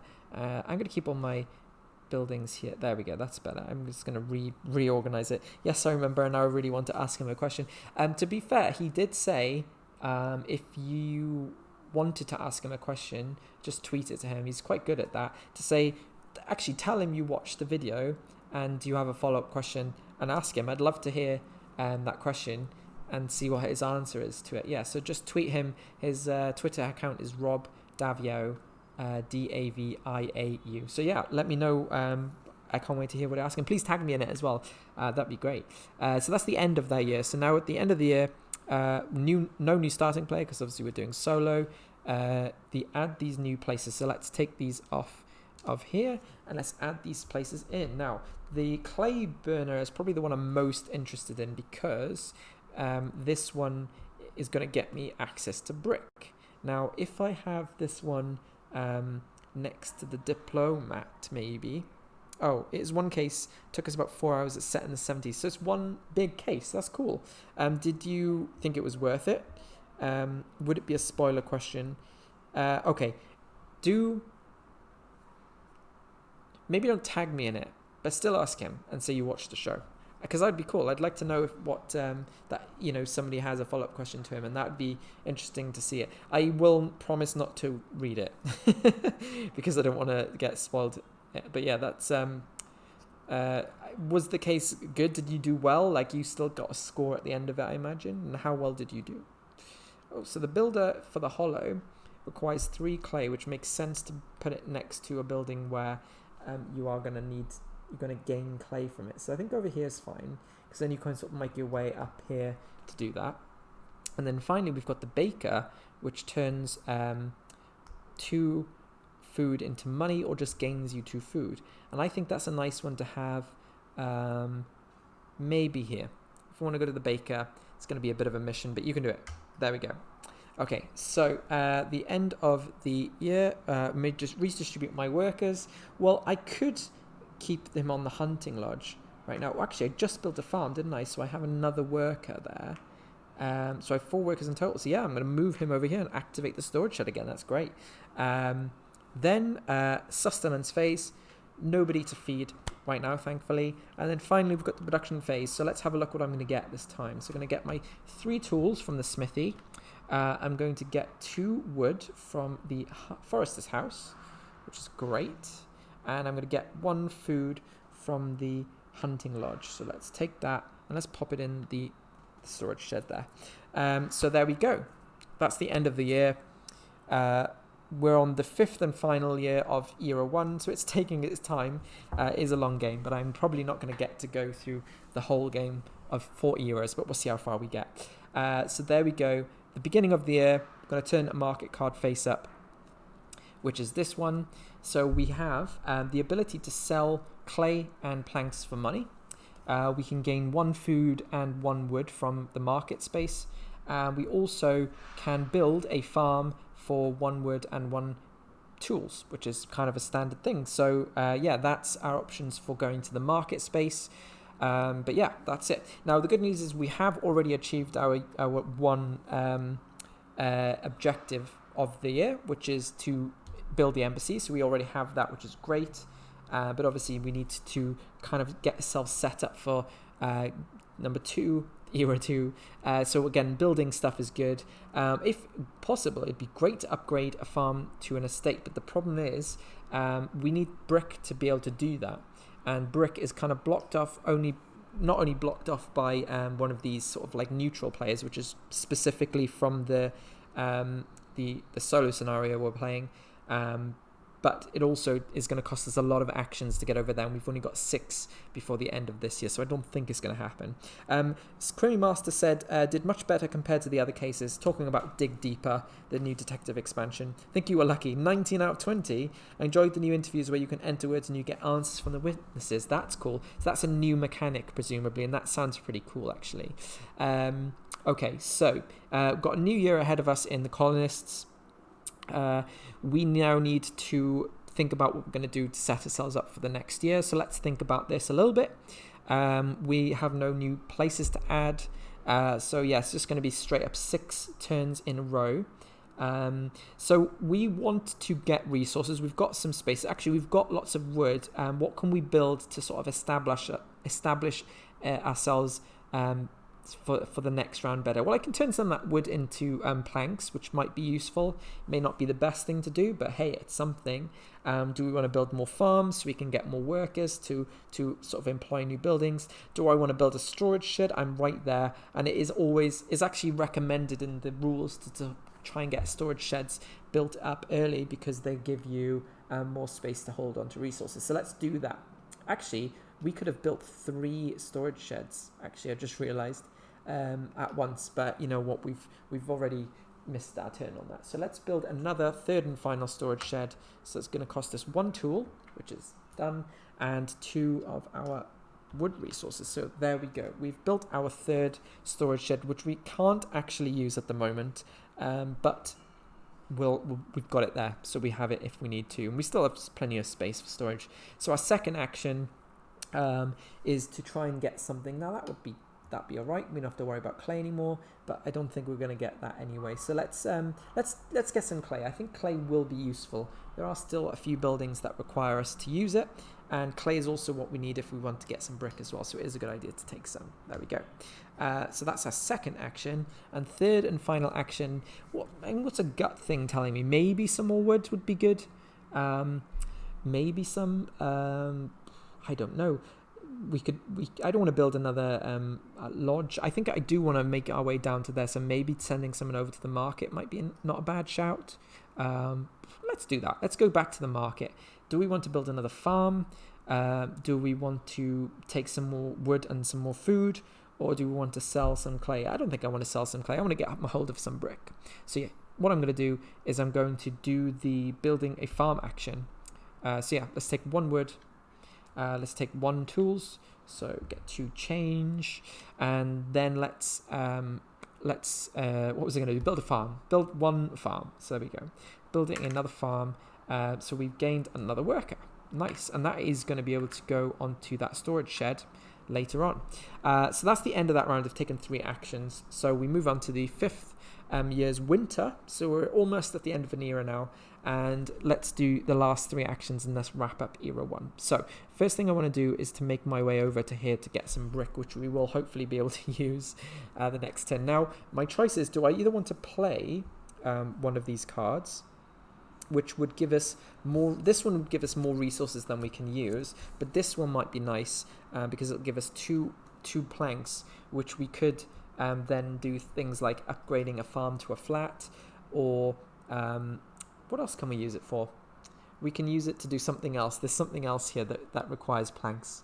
The library, don't really fancy doing that, but maybe flats, giving us the option to flats as well. I could sell it as well if I wanted, or I could just gain some resources, or I can just choose not to do either of those, and I can simply gain more cards. So I think I'll do that. So that's my first action this turn. So I'm going to take 1 coin, because that's the action, and because of the library that I have built, I get to take 4 cards instead of 2, and then I do still only get to keep 2 of them. So let's see what we've got. Well, that's annoying, because I've got a ruin you, which just straight up gives you bricks, which just kind of negates this whole thing, unless, for example, I wanted to build a pub as well. That's not a bad idea. So actually, let's definitely keep that one, because I think that one is super good. The other thing is this one, the building contract, allows you to build storage sheds, which is no good to me anyway, because I've already built the maximum storage sheds that I can. So let's get rid of that one. And which of these 2 do I want to keep? I've got an anvil, which lets me turn, it looks like it gains me a tool, and then it turns 1 wood and 1 clay into tools, which I don't think I want. I'm already quite a lot of tools here. So let's take the wood saw instead. There we go. So that's done. So we've got now a lot of these cards, which I can't actually play right now. Although, having said that, I could go over here and build. That's really frustrating, because actually would have been really perfect to go over there and potentially get the... Oh, actually... Look at this. Look at this. This might work out very well. I could use my second action to go and get 2 wood here, and then my third action can be... No. Oh man, this isn't going to work out. What I was thinking is if I could go here this turn, because I'm 1 space away, the only problem is I don't have the brick yet. I need to use an action either to go and play the card which gets me it, or... So I think what I'll have to do, because I do think that I want to get another brick later on, is I am going to go over here. So I'm going to go over here and to spend the 2 wood here to get that 2 wood. And then my third and final action, yes, I am going to go... I'm going to wait. I'm changing my mind. I'm going to wait because at the end of the next year... Well, that's actually still going to be blocked. If I wanted to go here next year, but this is still going to be blocked because I'm actually only going to reveal 3 tiles at the beginning of my next era, and I'm actually going to place them at the beginning of the second round of that era, the second year. So it means that will actually be stuck blocking that for a while. If I want to go there, I can. It just costs me a food or a tools because I don't have to pay the building resource because of getting this. You can build a pub. You have to do that, yes. That is actually my thinking. I was just going to build an estate because it basically turns one of these into one of these, which basically gives me 2 free workers without taking up any space on my board. But then the pub would have been a secondary thing because it just generates money, nice, which is obviously a good point of the game. So I was thinking I would do that now that I have access to an extra brick. So I can't do it this turn because I won't have the brick in time and I won't be able to get to that space. But I can either choose to take the brick. Wait, I went there? So I've gone 1, 2. Or did I do that at the end of the last turn? I forget. I think I was going to be 1, 2, 3. Yeah, no, I think I've already done that. So I think I'm going to go 1, 2. So I think I've done that one. And then that one instead, which gained me the wood. And then I think I am going to just go over here and instead of taking a card, I'm just going to get a brick. I'm going to turn it into brick. So basically, when you go into a space with a steward, you have to pay a fee to the bank. The fee is currently 1 tool or 1 food, which I actually have food I can spare at the moment. And it frees up space for a resource as well. So I'm going to spend that food. I can ignore the building resource because of this card here, the pass. So that's good. So I've done that, and now I get to do the ability, which is to turn 1 wood and 2 clay into a brick. So I will finally have my hands on some lovely brick, which will go there. And I think that's the end of my turn. So the end of the year, the end of the round, the era, in fact. So let's do this. New starting player, again, doesn't matter. Starting player adds new places. There's no new places because that's only in years 1 to 4. Redistribute my workers. Now I do have this worker which I will move over here to basically maximize my storage. So then the next thing is the Sustenance Phase. All of my farmers do not have to be sustained. They are self-sufficient as indicated by this kind of grid up here. And so I can just keep them that. And the production phase is next, and I have 2 buildings that produce stuff as well as the smithy. So let's take the smithy and put him there, and we'll get 2 wood and 1 food here. So there we go. So let's take the food and let's put all the wood into the wood sheds. I'm calling them wood sheds now. And there we go. So this would usually be the end of the era where you would score if you were finishing the game here, but we're not going to do that. What I'm going to do is try and breeze through the second era, but there is a specific thing, rules about the eras in this game, and my objective for era 1 was to establish relations with the envoy colony, aka build an embassy, which I did. So luckily I have completed that objective. The thing is, in the era 2 there is a special rule. My objective for this is to improve the level to next level 2, so I do need to keep a brick and a plank for that. So we'll need to keep an eye on that. And I must also build the customs office. The embassy level 2 and active customs office is my goal. Now, at the beginning of my second era, there's not going to be another market. Again, you'd usually add a market at the beginning of every era, which is what it says on here. However, I'm not going to do that because of the rule. But I now have to remove joiner 2 and I have to do something specific here. So let me just read this specifically. So for remove the era 2 joiner and the era 3 builder customs office from their respective piles. So we're going to go now and dig into the extra piles for the next era tokens. So these are the buildings for the next era. So here we go. So I need to remove the joiner from here. Where are you, Mr. Joiner? Let's have a look. So we've got the joiner, which is... hope he's here. Here we go. So we're going to remove him because it says, and the era 3 building customs office. So we need to find that. So let's just keep those there for now. And we're going to look at the 1 because I think I need to get this customs office built in this round, which is why I need to find them. So no, that's the stables. We've got the weaver. Getting a little bit of a look at what's coming up later. We've got the community hall, which is a red building. 22 money it's worth. We've got hunting grounds, the iron smelter. You can build a house which houses the merchants. We've got the tailor shop, the customs office. Here we go. So I removed those, and I think what it's going to tell me to do is to put the customs office onto this space here. So it says place the joiner on top of the shuffled pile of era 3 places and place the builder customs office below the pile of era 2 places. The customs office must be built in the 5th year of era 2. So what's doing is it's going to add this one to the bottom of this pile, and it's going to add this one to the top of the other pile, which just would leave that aside for now, which sucks because it means I have to build this in the last year. As you can see, the resources required to build this is 2 brick, 2 planks, and 1 of this sort of shell thing. So I actually need to get hold of that by the end of the year, otherwise I'm screwed. So I'm just going to have a quick look and see if there's anything here. There we go. So actually right here it says that there is a ore pit, which gives me ore, I guess.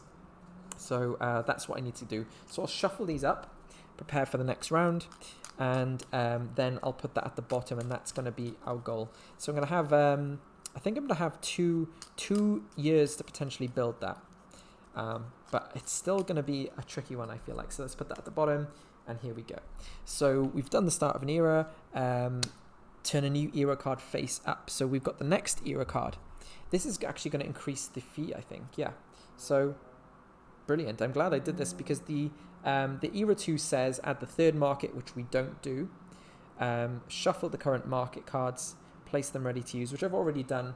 In fact, what I haven't done is I haven't refreshed it. Then it says place them ready to use, remove the cards from the previous era if need be. Yeah, that's fine. This can just go there. It says era 1 here, but I think these don't count. Shuffle the current improvements, which we need to change over actually, yeah. Shuffle the current improvements and place them ready to use. Remove the cards from the previous era if need be. This is something I don't understand. I think I guess, yeah, I think we do need to keep them. Players must keep their hand cards. Okay, so we're going to get another set of cards, which is somewhere around here. There was a specific deck of cards. Ah, here they are. Shuffle 2. So we've got some new improvement cards. Nice. These ones are generally better. So we'll shuffle these up, and these are going to be the kind of cards we get this time. Okay, so let's just shuffle them up and ready. Like I'm going to try and brush through this quite quickly, so bear with me if I just speed this along. So the era, beginning of the era, where were we? Here we go. Shuffle the current places and place them ready to use. Yep, we've done that. And so let's go on, and it says at the beginning of a year, turn a new era card face up, turn a market card face up. So the new market is, here we go. So we've got the new market. So we can sell 2 food or 2 clay, or we can get a plank, or we can build a factory, which is 3 wood and 3 clay. Okay, so we've done that. Turn 3 places face up. So let's see what we've got over here. We've got hopefully the ore pit. Nope, all builders. So we've got the iron mine, which generates 2 ore, so we could build that, but that one needs to be staffed by a civilian, which is something we don't have yet. We've got the flat, 2 apartments, so I can turn a flat, which is a level 1 civilian building, which I think we have the ability to do, upgrade there, into an apartment which houses 3 civilians. They require food, so it's something to remember. Or we've got the institute, which looks like the institute looks like it's something to do with holding, like to do with the development cards, the improvement cards. So I'm not sure what they do. We'll get to that when I've actually built it. Okay, so round 1 begins. I do want a flat now. Flats are important because that's going to be civilians, and civilians are going to be the only ones that can activate buildings like the iron mine, which I need. So on that basis, we did decide last round we were going to build an estate. So let's do that, and then let's hopefully then we'll be able to play a card which lets us get this planks into the situation. Although I could just go here and do it there, turn 2 wood into there, but I'm not going to have enough. Okay, here's what I'm going to do. I'm going to get some wood. So that's my first action. It's going to get some wood, filling that right up. My second action is I'm going to go to the farm, and I'm going to spend 1 tool and 3 wood and 1 brick, my only brick, and then I'm going to turn one of these farms into an estate. There we go. So that gives me 2 extra workers now. They're not got anything to do as of yet, but the good news is that they're self-sustaining, so I don't actually have to feed them or anything. So it's fine to have lots of farmers. So that's my second action.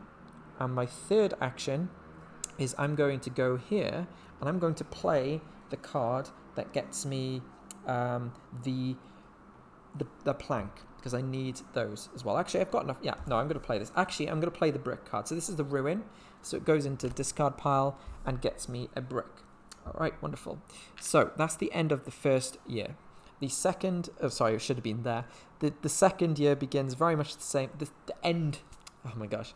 The winter round of the year begins very much the same. It's just 3 consecutive actions. Moving workers. Okay, so the first thing I'm going to do is I can go to a market to gain a plank, actually. So let's do that. So let's go here. I'm going to gain myself one of these planks. The second action is I'm going to go here, and I'm going to spend 1 tool and that plank that I just got to gain a flat. So it turns a farm into a flat. So if I remove that, which gets rid of one of the workers, which is why I did it, sure, planned that, and then turns that into a flat, which is a nice higher level worker, meaning that now if I do build a building with a yellow worker, or technically called civilians, I have the ability to do that, and that's what I'm going to try and do. I'm going to see this iron mine, I'm going to try and get that worked by a civilian. And then the third action I'm going to do is to deliberate. It might not be a bad shout to use one of these cards by going back to the developer. You know what? I didn't gain the tools from that. I should have gained tools from going to the developer. And no, I didn't go to the developer, did I? No, I didn't go to the developer. No, I did. Scratch that. Sorry. It's a bit confusing sometimes. I could build a pub because I have brick now, but I don't have any clay. But I could get clay if I go here. So maybe I will go there. I could also build a factory. I don't have enough clay to do that either. And that could bump up all of the usefulness of my sort of like production buildings by 1. Okay. So, you know what? Let's go and take some clay. I think that's not a bad shout. If I go here, and I'll just take 2 clay. That's done. Okay, so that's the end of that year. So, perfect. Thank you for joining. I'm not done yet, by the way. I just saw a load of people join, so thanks for joining. If you have any questions about this game, please feel free to ask them in the chat, and I will be happy to help answer them. So the end of the year happens now. So a new starting player, again, doesn't count when you're talking about a solo player game. The next phase is to add new places. So these 3 places now I'm adding to here. And basically I now choose where to place them. Because it's the second round, I can place them, I believe, in any of these, like 3 spaces away from the market. So yeah. Where to build them, though, that is the real question. Now, if I place this one next to someone which gives me planks, so there's probably a good shout. The one I'm really curious about, though, the one I really need to think about is this one. And maybe building it next to a place where I can actually generate bricks is a good idea. So I might just do that. So, wow, yes, that's amazing. Thank you so much. Thank you so much for everyone who's just joined from Board Game Geek TV. This is kind of a bit mind-blowing. I'm happy to do that. I will only be possibly doing this stream for about another sort of half an hour. Oh, hi, LD. Sorry. Yeah, I noticed there's a few people who sort of run that. So thank you so much. That's a bit crazy. Thank you, everyone who's joining from the Virtual Gaming Con, by the way. I'm very excited about it. It's like, I think I mentioned it on the... on your stream yesterday. I thought it was like the biggest collaboration of the year, certainly. Dice Tower and Board Game Geek working together on a con, so that's very cool, and probably would never have happened if it hadn't been for the convention thing. So this is a bit crazy. Thanks to everyone if you've not joined before, I am currently playing through the Colonists, the solo scenario. This is called the Imperial Post. It's a solo scenario, so all the rules apply as normal, except that there's no interactions with other players, of course. Instead, they've kind of added these neutral players which act as the same as other players in terms of when you go to the space with them on, they have a cost. You have to pay a fee to be able to use that action space. It's a very simple, it looks very complicated, but it's actually a very simple game where it's about collecting resources, doing actions, basically building up a little bit of an engine. So you've got this board here, which is ultimately where I'm going to be trying to build all these buildings. There's a little bit of engine building, for example, production buildings like this one here, let you generate resources at the end of every year. a year is 2 sort of rounds. It's sounding a lot complicated, but it promise you is a very simple game. So yeah, I'm actually just in the middle of Era 2, so you're seeing like halfway through the game a little bit, and I've managed to get there so far, so that's pretty exciting. By the way, if anyone is watching and you are curious about it, I was just about to say, if anyone is curious about wanting to watch more stuff, like please do. Who did we just get following? Oh, I didn't see that. I'm so sorry. It literally just missed the notification, but thank you so much. If you do want to follow, because I do generally stream at least one sort of solo game a week on this channel, and also do regular sort of like interviews with people in the industry, as well as do other board game stuff when this lockdown ends. So yeah, please follow if you haven't already. Okay, and again, thank you again. I'm going to try and catch who that was this time. Oh man, I missed it. It's Frost Gecko. Frost Gecko, thank you so much. Probably should have that up on my dashboard actually. Let me get back to that. Anyway, guys, please, if you've got any questions about it, please ask. Here we go. Frost Gecko, Superboard Sunday, that's who it was. Thank you so much for following. All right, so let's crack on, shall we? So we need to add these 2 other places. The one I'm most curious about, where did I put that tile? The iron mine, yeah. So the iron mine is the one I really need, because that's going to generate me the ore that I need to be able to complete the second objective. And then you've got this one, which is the builder, which I'm not really that bothered about, so maybe I'll just stick him out the way over here, and we'll just deal with him later. Okay, so perfect. So we'll begin the next round. Production phase. No, we do a production phase first, actually, after we've done stuff. Turn 3 players face up. Yes, okay, so production phase, we're going to get 2 wood, thanks to our forester's house over here. We actually just have enough space for them, thankfully. And we've got some food now. Oh, actually, one more thing. Because the civilian is now active, he requires a bit of food. And luckily we have food, so we'll spend that. But actually, as part of the production phase, thanks to the hunting lodge, we actually gain that food back. So that's actually worked out very perfectly. I don't know about you, but I love it when you get really good efficiency on an engine builder, and that's worked out perfectly. So we've done the production phase. We go back to the start of the next year. So year 2 begins. We're going to turn another market card face up. So we'll be playing this one. So we can either sell food or planks for money. We can also gain 1 wood and one clay, or we can get the first player, which obviously in this game, it's no point. So we'll just look at the top 2. Okay, so next thing we need to do is to decide what we're going to do, because the next thing is to do 3 actions. Now, I said before about getting this iron mine. I'm happy to wait on that for a bit, because when that steward goes, and it will go. Oh, actually, one thing I forgot to do: turn the market card face up and reveal the next 3 places. So the next 3 places that we've got another loam burner, which is actually a more efficient version of the clay burner. So that will give us a brick at less resource cost. So it takes 1 wood and 1 clay instead of 1 wood and 2 clay, and turns it into a brick. We've got a clay pocket, which is just a straight up resource getting. Hi, Iron Spy. Thank you. Yeah, Iron Spy has been like a follower of mine for a while, and like really enjoy it when he pops into the chat. So thank you for joining. And yeah, it's just a bit crazy. I actually didn't know this was happening, so it's a bit of a wild ride for me. Yeah, hopefully this is all making sense to you. I mean, you're jumping in the middle of the game, but yeah, it's great. And then finally, we've got the builder of the theatre.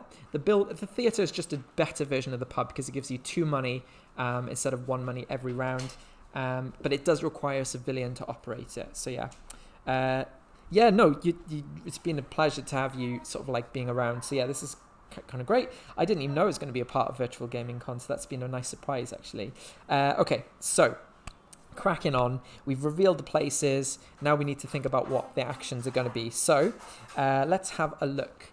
I'm starting in the market, which is good. I can immediately just go and use the market action, but do I want to? I've got loads of resources here. How best to use them?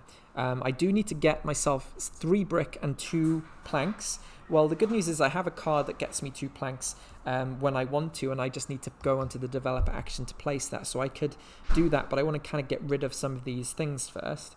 There was a building that I unlocked, the flat apartment, so I can upgrade that to hold 3 more, but I need to make sure I generate enough of food before I do that, because otherwise it's going to be point. Hello, Spielpoken.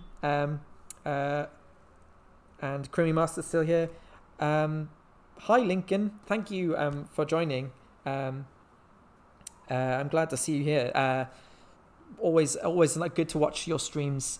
Game Night's one of my favorite video game series. You probably already heard of that if you're watching this right now. But yeah, love watching Game Night. I think I really enjoyed Lincoln and Aldi, of course. But yeah, basically I have enjoyed the most recent one was the game Quick and Easy, because I played the game before and I enjoyed it. But I think the game Quick and Easy is actually a much better, easier game to play. And I actually was surprised that they had done an edition of that game that did make it easier and more accessible for people. So yeah, really loved that, and I can't wait to see more videos from you guys. Okay, so I've lost my place. Oh yeah, so I've got 3 actions. So where do I spend these resources? That's the question. I also need to consider this as well, because I need to build this before the end of the round. So I need to basically get my hands on some brick. Now, do I want to get more cards maybe? Actually, wouldn't be a bad idea to get hold of some cards, because this one will be very useful for me in terms of... Oh, actually, I should be here, right? I haven't done this. No, I am in here. What am I talking about? I'm going to go and get some more cards and see what the level 2 improvements are. So, again, because of my library ability, I can get to do 4 of these cards and keep 2 of them. So let's see what I've got. So we've got a council chamber. This one allows me to, as an additional market action, instead of doing... an alternative market action, swap 2 adjacent unoccupied places. That could be good in terms of clearing a path to something. So, for example, the lone burner, if I was going to add it onto the board and I added it here, I can actually use that ability to move it closer to the market space, which is the most accessible place. So that's actually quite nice. So I might keep that one, because that one seems very useful. We've got social services, which is at the game end, I'll get an extra gold for each unemployed farmer. So that kind of maybe gives me an extra 5 points. We've got the apprentice, which is 2 gold and a steward. At the end of each year, remove a good from the apprentice. Once all goods have been removed, return a steward and discard the apprentice. So doesn't say to add them onto it, does it? That's a bit strange.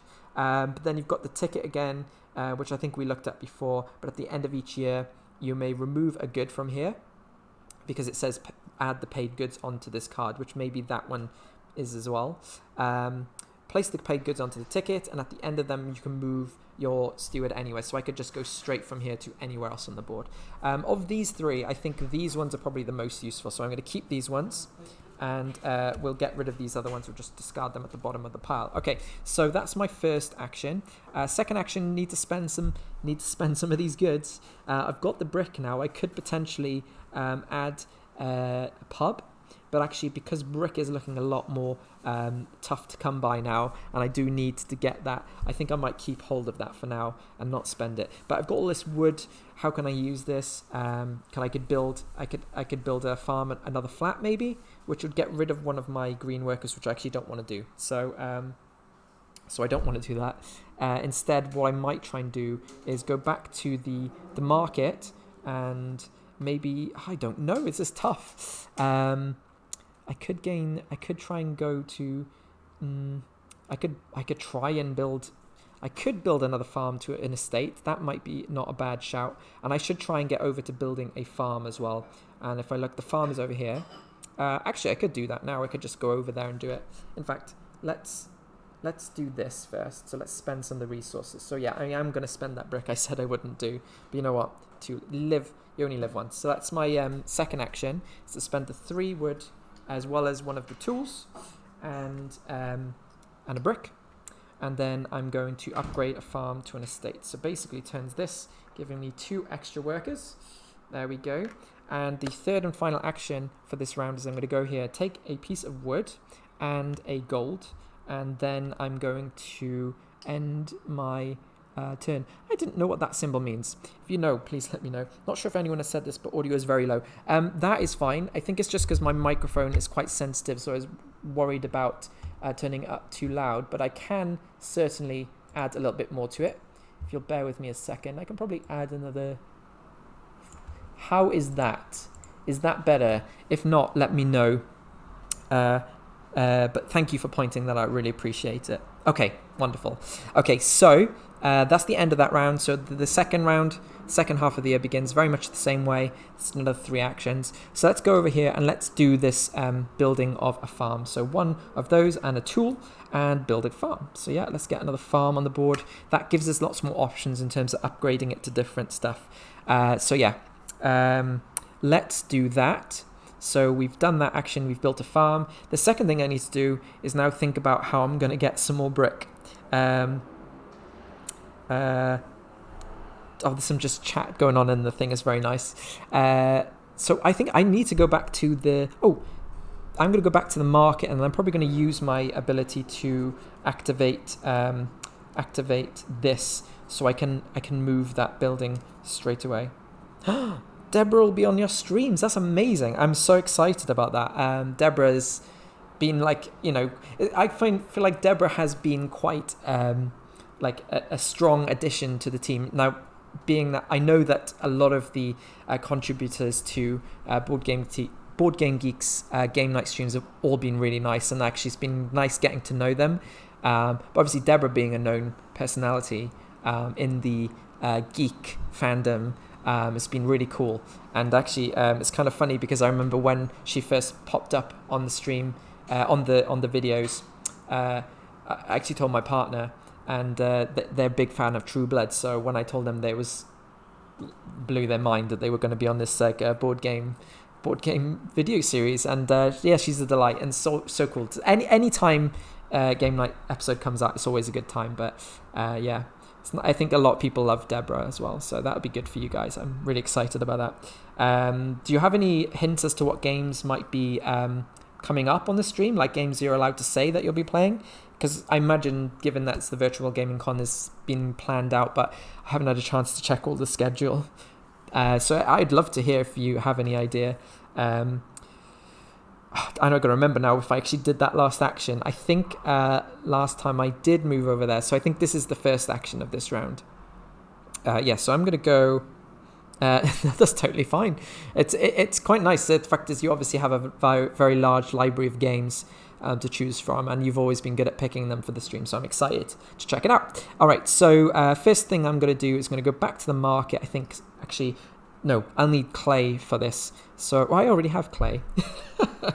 This game is just a mind melt. What do I think I need to do? I've only got one of those yellow workers at the moment, so I don't need to upgrade my food production, but I do want to make my way over here to this iron mine, but I'll get some brick along the way. So hopefully one of these market abilities will actually get me some brick, because I really do need some.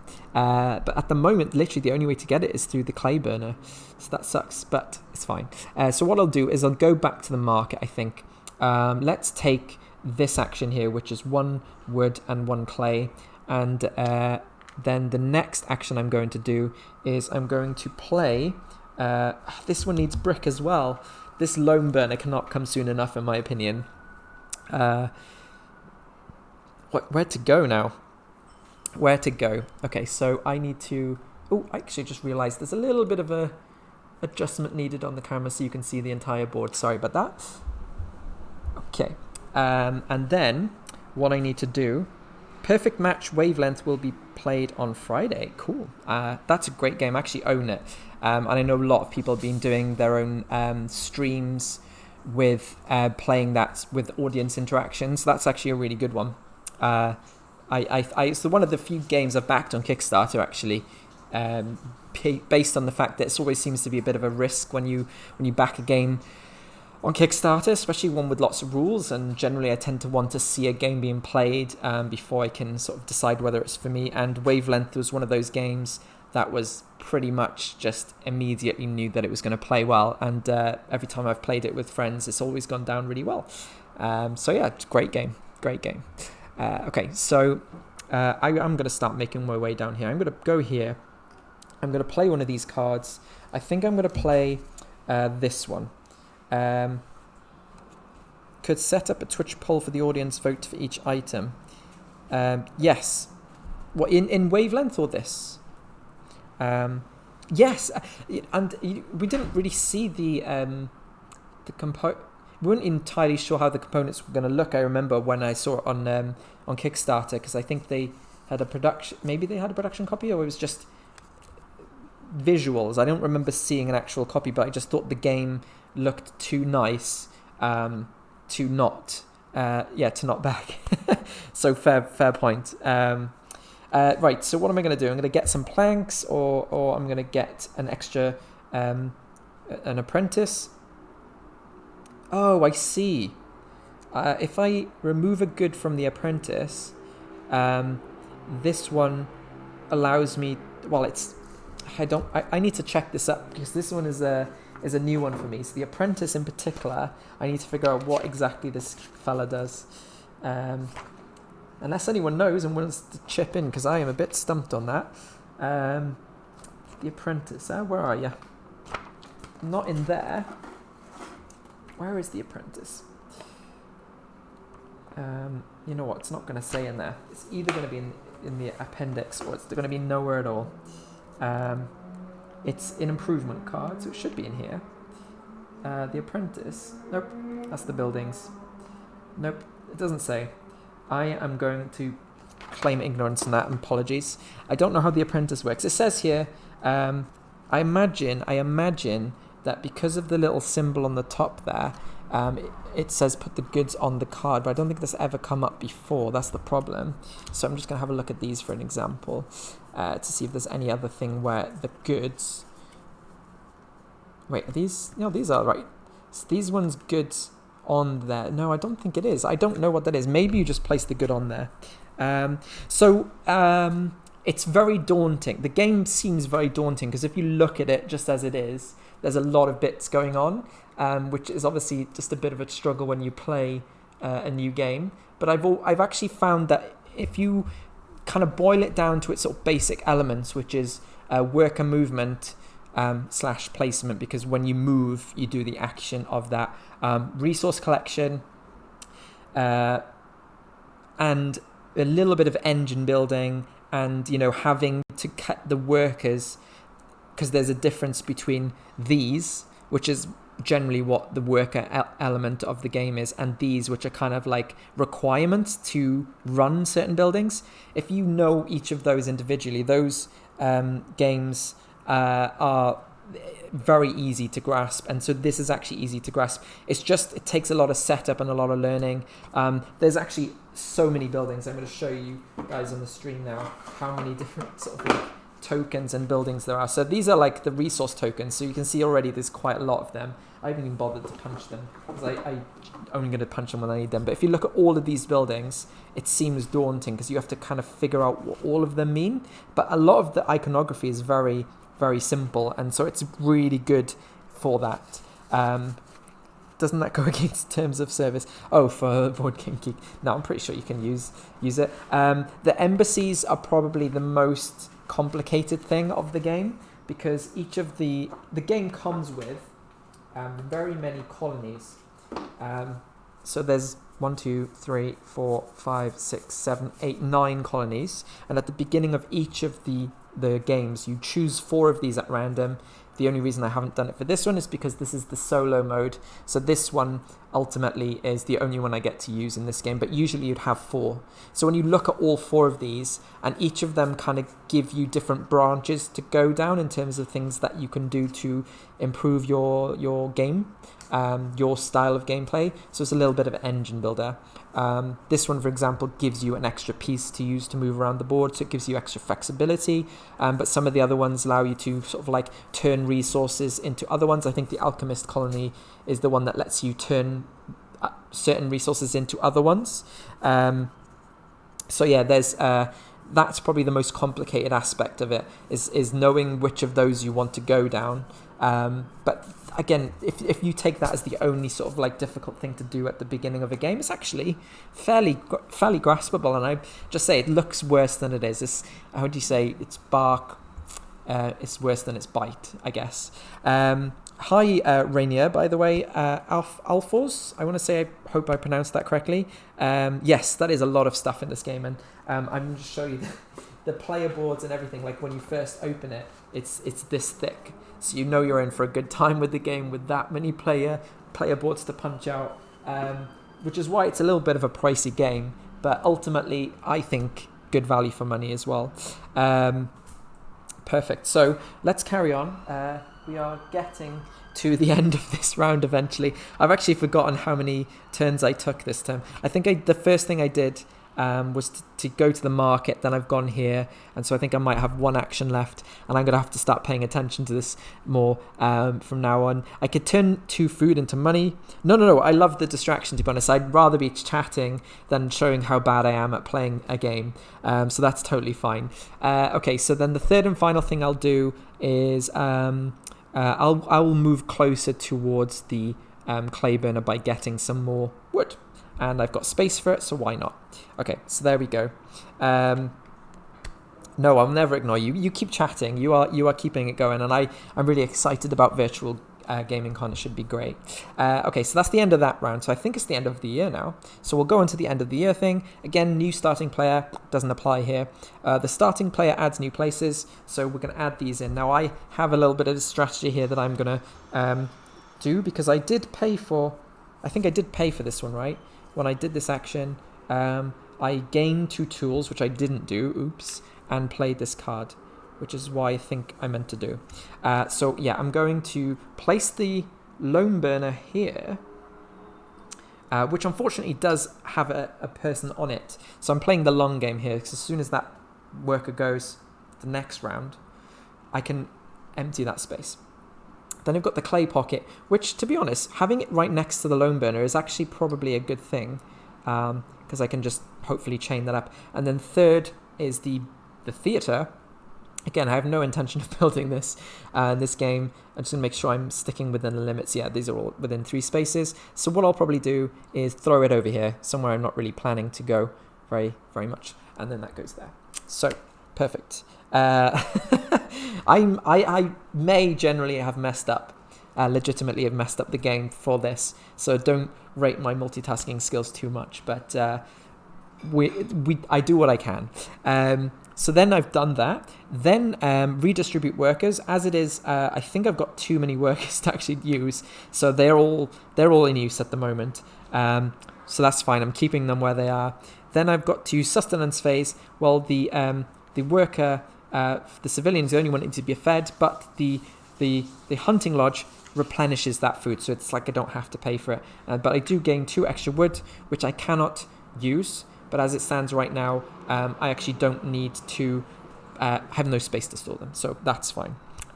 So then that's the end of that phase, and then the production phase, which I just did, and so that's the end of the year. So we go into the 3rd year of Era 2, and the beginning of the year is a turn to market card face up. So let's see what we've got here. Still no way to get brick, but that's fine. So this one allows me to turn. Oh, thank you very much. That was Atomic Juice Box. Thank you very much for the follow. Appreciate it. So this one allows me to turn wood and brick into money, or I can get my hands on some food and some clay, or I can use the market action here to upgrade a farm into a flat. Another thing to mention is, since I built this last term, the council chamber, one of the extra market actions I have available when I go to the market is the ability to swap 2 unoccupied tiles, meaning I can move stuff around, and that is going to be very useful. So I'm very glad to have unlocked that ability. So great.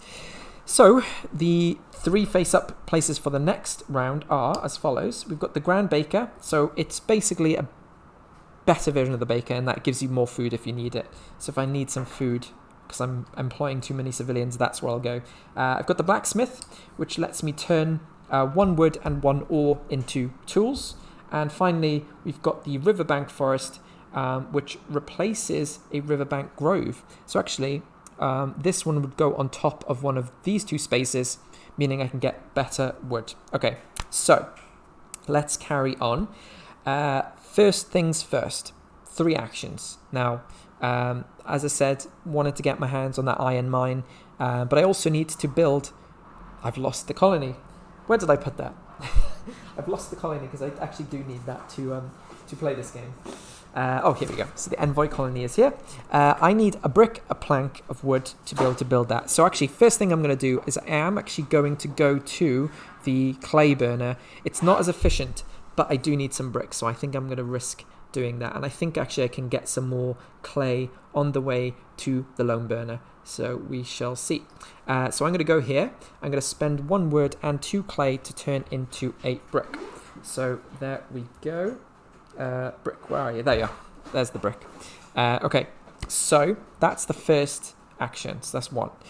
Second action, probably need to replenish some of that clay now. So I think actually what I'll do is I'll go here and get some more clay. Yeah, I think that's fair. So let's get some extra clay. And then the third thing I'm going to do is go to... What's this theatre? I don't want to do that. I need to think about now... I do want to move these, but I'm going to wait till the end of the year, I think, to do that. The problem is now, another sort of element of this game is when you move to a space, you have to be able to do that action. So these building actions are actually really annoying because what they do is they force you to be able to build something, or you cannot use that space. So if you don't want to build the building, they are as good as a blocked space, which obviously is not good. So having this new ability is probably going to be really helpful because it allows me to move stuff out the way and I don't have to build. I tried to think ahead a little bit, and I tried to put buildings in a way that they would never block me access to a non-building action, meaning that I can at least collect resources and then just discard them. So it's almost wasting a turn to do that, but it is still an option for me. So yeah, I think the next thing I'm going to do then, because I did go there, I went there, so that's the second action. The third thing I'm going to do is I'm going to go back to the market, and I'm probably going to use the ability to move stuff around. I don't know which one yet, but I could go to the diplomat because actually I have enough. No, I need some planks.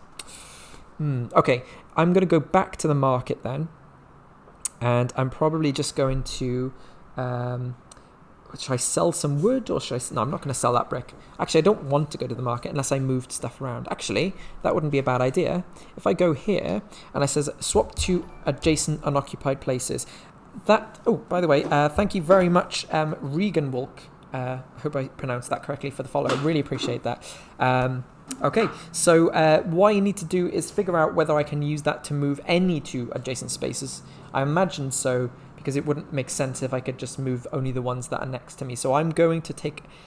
It's going to take a risk here and just play it the way that I think it is, which is to swap any 2 spaces that are adjacent. Meaning, I will move this fella... I'll move this fella here. I think this one makes more sense to me to move this one over here and just move this one closer, because actually no, it doesn't make sense. And the reason why is because I'm only going to build that once, likely, so getting out there towards it, it's fine, for the sake of not messing up something. Actually, this one might be the one to swap it with, because this one means that I can I don't think I'm going to need the baker, because I think I'm going to try and generate or sustain my own food.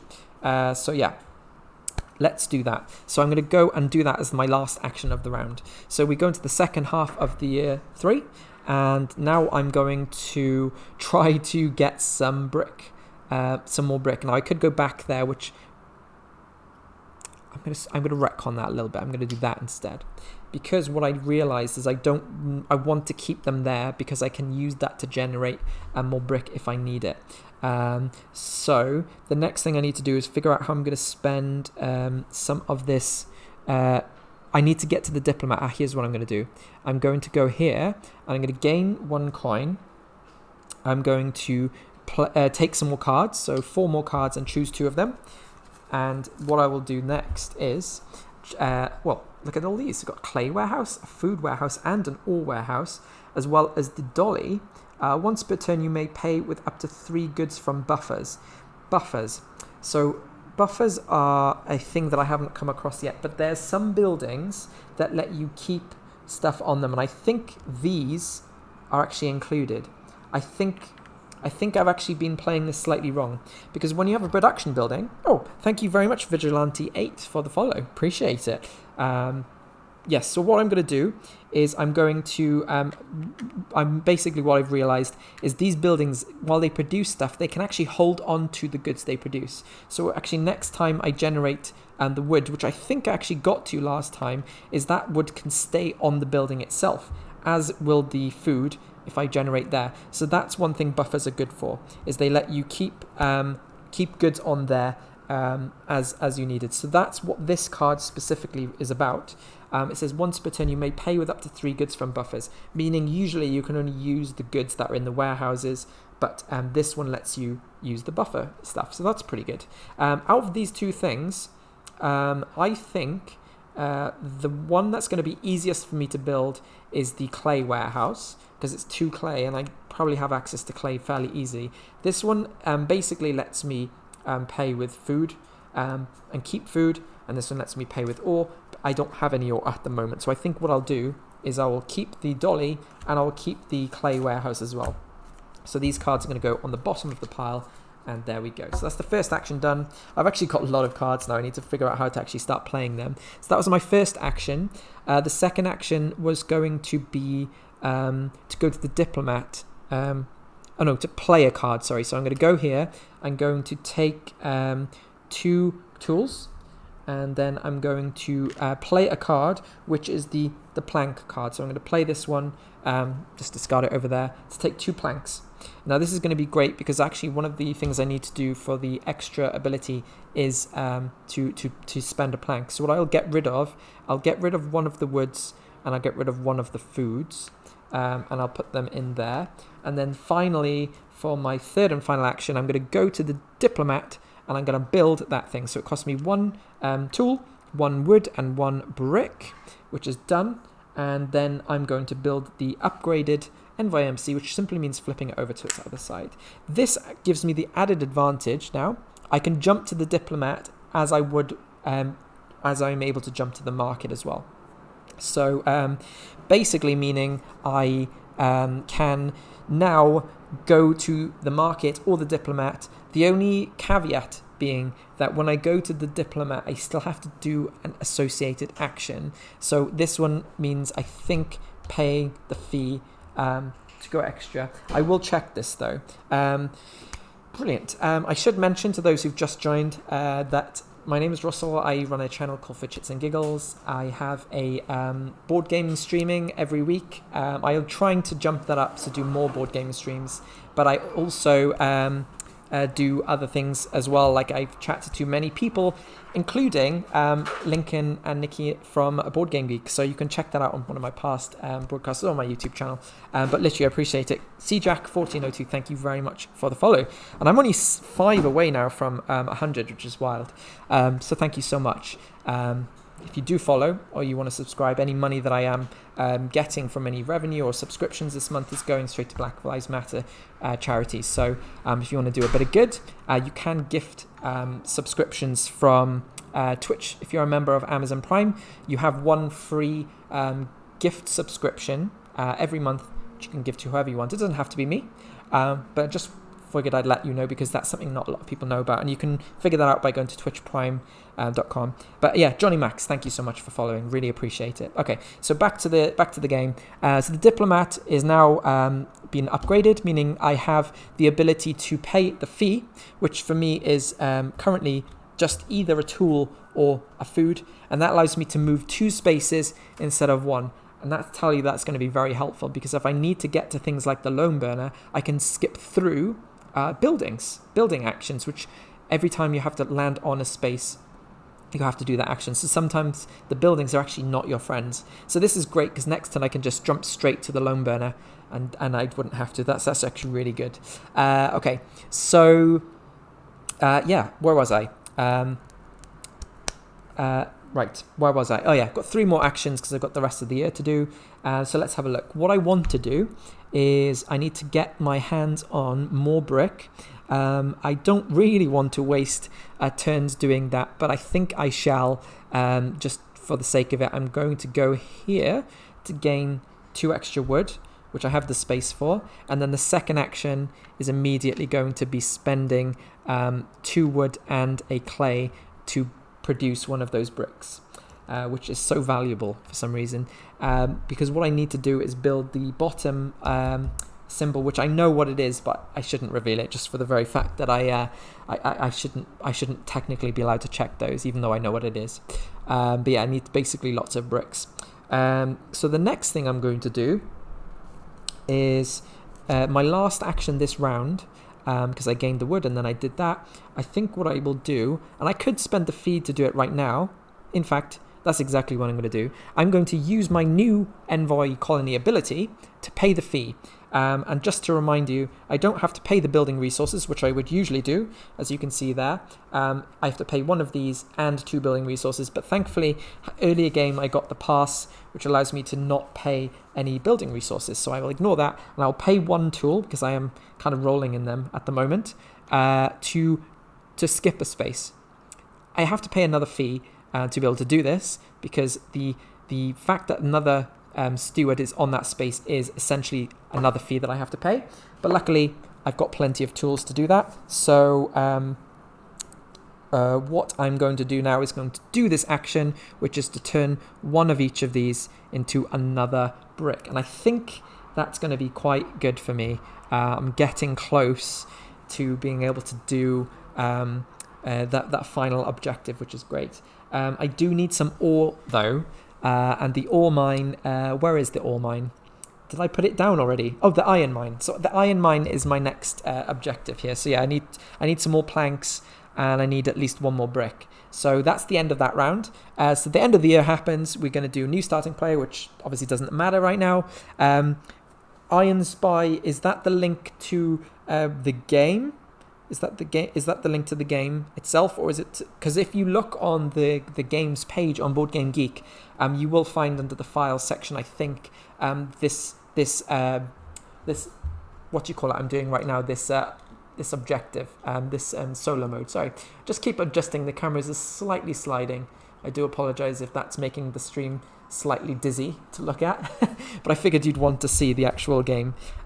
Yes, so if you check on that, and I actually could find the link to it if you want. Actually, I have the link right here, so I'm gonna post it into the page in case you did fancy looking at the rules that I am actually playing at right now. So yeah, I'm just gonna paste that in for you. There we go. So that's the actual file that I'm actually playing as right now. So yeah, okay, wonderful. So let us go and resolve the rest of this. Starting player adds new places. So yeah, these now get placed, and these are going to get removed because they're going to be put where the new places are. And so we've got this one. It has to be replacing a riverbank grove. I think I'll put it up here. I think I'll put it here because at the moment I don't need so much wood, and I have access to it otherwise. But it would be nice to have it in this general direction where there is more stuff. We've got the blacksmith, which basically gains me tools. I really have no interest in activating that, so I might just put it out the way somewhere over here. I might come to regret that decision later on, you never know. And then we've got the Grand Baker, which probably shouldn't be close to the other baker, so let's pop it down here, because at least it will give us some avenues to do that later. Okay, wonderful. So that's the end of that. Then we redistribute workers. I have no need to do that right now. And then we do the Sustenance Phase. So again, this guy is going to generate 1 food, which is basically going to pay for that. So there we go. Actually, yeah, that's fine. He's going to generate that food and it feeds that worker. So that's the end of that. And then we do the production phase. So we can now redistribute these. So these are going to go on there. And then this produces... Technically, I know I did something wrong. Technically, I should have paid for that food and then he would actually produce it again. But obviously, I am going to still do that. And I think I'll keep those on there because I don't think I'm going to be able to... use... I think I'd lose those resources if I was to move them over there. So yeah, I'm happy with that. So that's the end of the production phase. So now we go into the next year, and at the next year we reveal a new market card. So let's have a look at what we've got. So we can sell clay and planks for money. We can gain 2 food and 1 wood, or we can build an estate, which is upgrading a farm, which is the action you can do on the thing, as well as being able to move adjacent spaces in the board. So That's the beginning of the year, and then we turn the last 3 spaces face up. Okay, so this is the most important one. The customs house is what we need to do, and that requires 2 brick, right? So I'm going to have the last year to actually build that. So wherever I build that, I need to make sure that I can get there by the end of the year, because otherwise I will fail the objective. The other thing is I wanted to build the iron mine, which costs me 3 brick, meaning I need to make sure that I try and get at least 1 to 3 brick before the end of the year is up. I also need 2 planks, and I know I'm going to also need to use one of those planks for the iron mine. Actually, I've just said that whole plan. Hi, Ben. Thank you so much for joining. Ben, aka Fathoms, runs a great company called Legend Craft based in Canada, and they create their board game accessories. And I might have some sort of news regarding that very soon. But for now, Ben's just been a very nice supporter of my channel, and I would highly recommend checking out his website if you want, because they do really good wooden created accessories. He's got lots of experience in the field, and I could keep going on about Ben, but yes, I will stop. But thank you so much for joining. You are a very big supporter of mine. So yeah. Okay, so now we're going to do, as part of our second last year, this era, we're going to do the next phase, which is going to make sure... Yeah, so what I was sort of thinking about just before I got interrupted is, in order for the iron mine to work, I need to build it this round, because I'll need to use one of those ores that it produces to be able to build the customs office. So I need to think about that carefully. Okay, so... on that basis, what I'm going to do is I am going to quickly build this builder. So what I'm going to do is I'm going to go, probably going to need some more clay. So if I use my first action to do that, so let's build this clay, which is not going to take up, I will get rid of, what, oops, I'm going to get rid of that. I need 2 more, so I will keep that. I think I can easily get more wood than clay. So I will take that. The second thing I'm going to do is I'm going to go back here, and I'm going to spend one of these woods and one of these clays. Actually proved my point earlier on, by the way, and just self-satisfaction. I proved my point that I would have lost wood if I had placed it on there, so I'm glad I kept it. And then that would turn into a brick, yeah, which I didn't actually get yet, thank God. And then the third and final action, well, I'm going to try and get there before the end of the year anyway, but I will. I will take... this game is so mental. I just always forget how convoluted it can be, trying to work out the different options there. But I need to make my way towards the iron mine. However, I've just realized something which is very useful. I'm going to go to the joiner because I've realized I don't have enough planks to build it, but thankfully there's 1 action space right here, and I have the wood to be able to do that, to turn both of these woods into some plank, and that's the end of that round. I'm going to go straight into the next one. The next round is simply, you know what I'm going to do. I'm going to go right here to the builder. I'm going to spend 2 tools, so let's get rid of one and take 1 back. Then I'm going to spend the 2 planks and the 3 bricks to build myself an iron mine. So there we go. Where is an iron mine? I don't even know if I got one. I'm going to have to dig into the old punch boards. Luckily, it was right here. So yeah, iron mine is built. I am going to get to reposition the workers immediately, actually. Because whenever you build a new building, you can immediately redistribute the workers. That guy I've just hired, he's literally just been sitting there, that civilian I hired like several turns ago, has been sitting there eating food this whole time, not actually doing any work. So it's about time he paid his way. But he's going to get me some iron ore, which is perfectly fine. So yeah, essentially now I am going to use my second action. I did that first action. I'm pretty sure it's my first action this round. Oh, thank you so much for the subscription, Fathoms. That's really nice. That will go towards charities in support of the Black Lives Matter movement. So that's awesome Thank you so much. It's not much, but it counts, and I'm really happy. And look, you get the Prime, the little logo next to your name as well. It's pretty cool. Okay, so now what we need to do is figure out whether I did action. I think I did the building as my first action this turn. So the second action, I need to think about whether I want to gain more brick. I definitely do, but I need some more wood. So let's go here and get some more wood this way. And then the third action is I'm going to go and use this ability. So I'm going to spend the tools, and I'm going to jump over this space. Wait, I was going to go here. Oh yeah, to produce more brick. That's what I need. Yeah, so that's fine. I will do that to produce another brick. And that is the end of that round, I believe. I did 1, 2, 3. Yeah, so that's the end of the round. That Mountain King table is insane. Are the runes legit?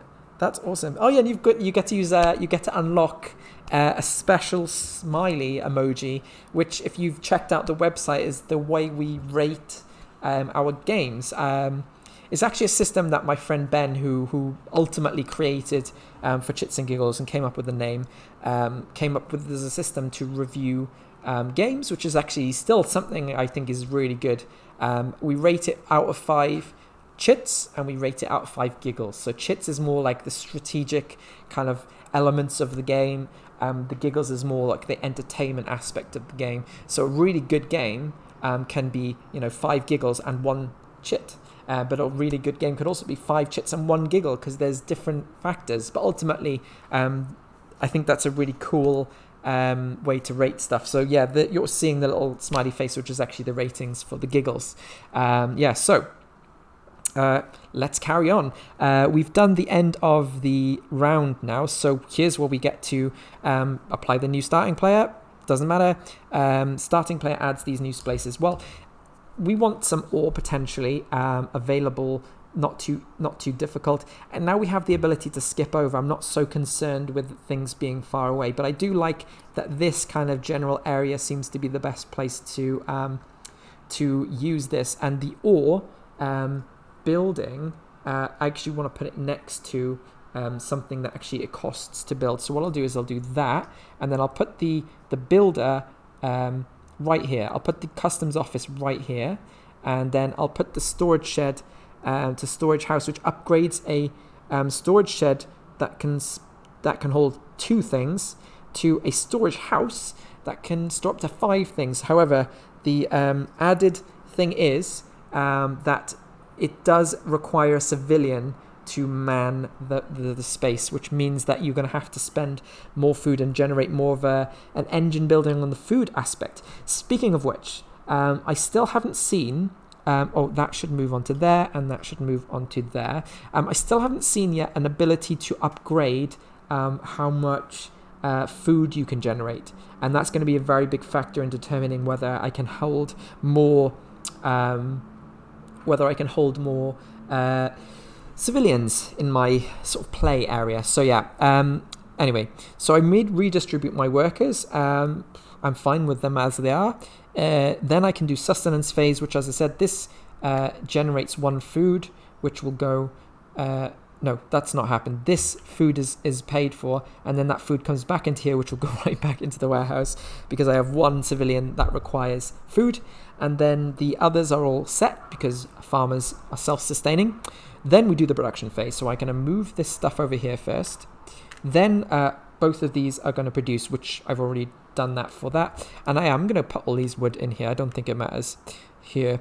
So that's produced. That's everything. It doesn't got very much of an engine building here, fortunately. Thank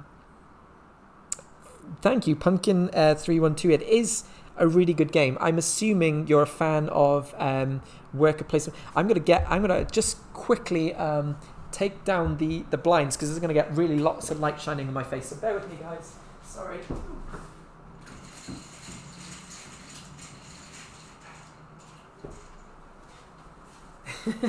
I don't know if that's gonna stop the light.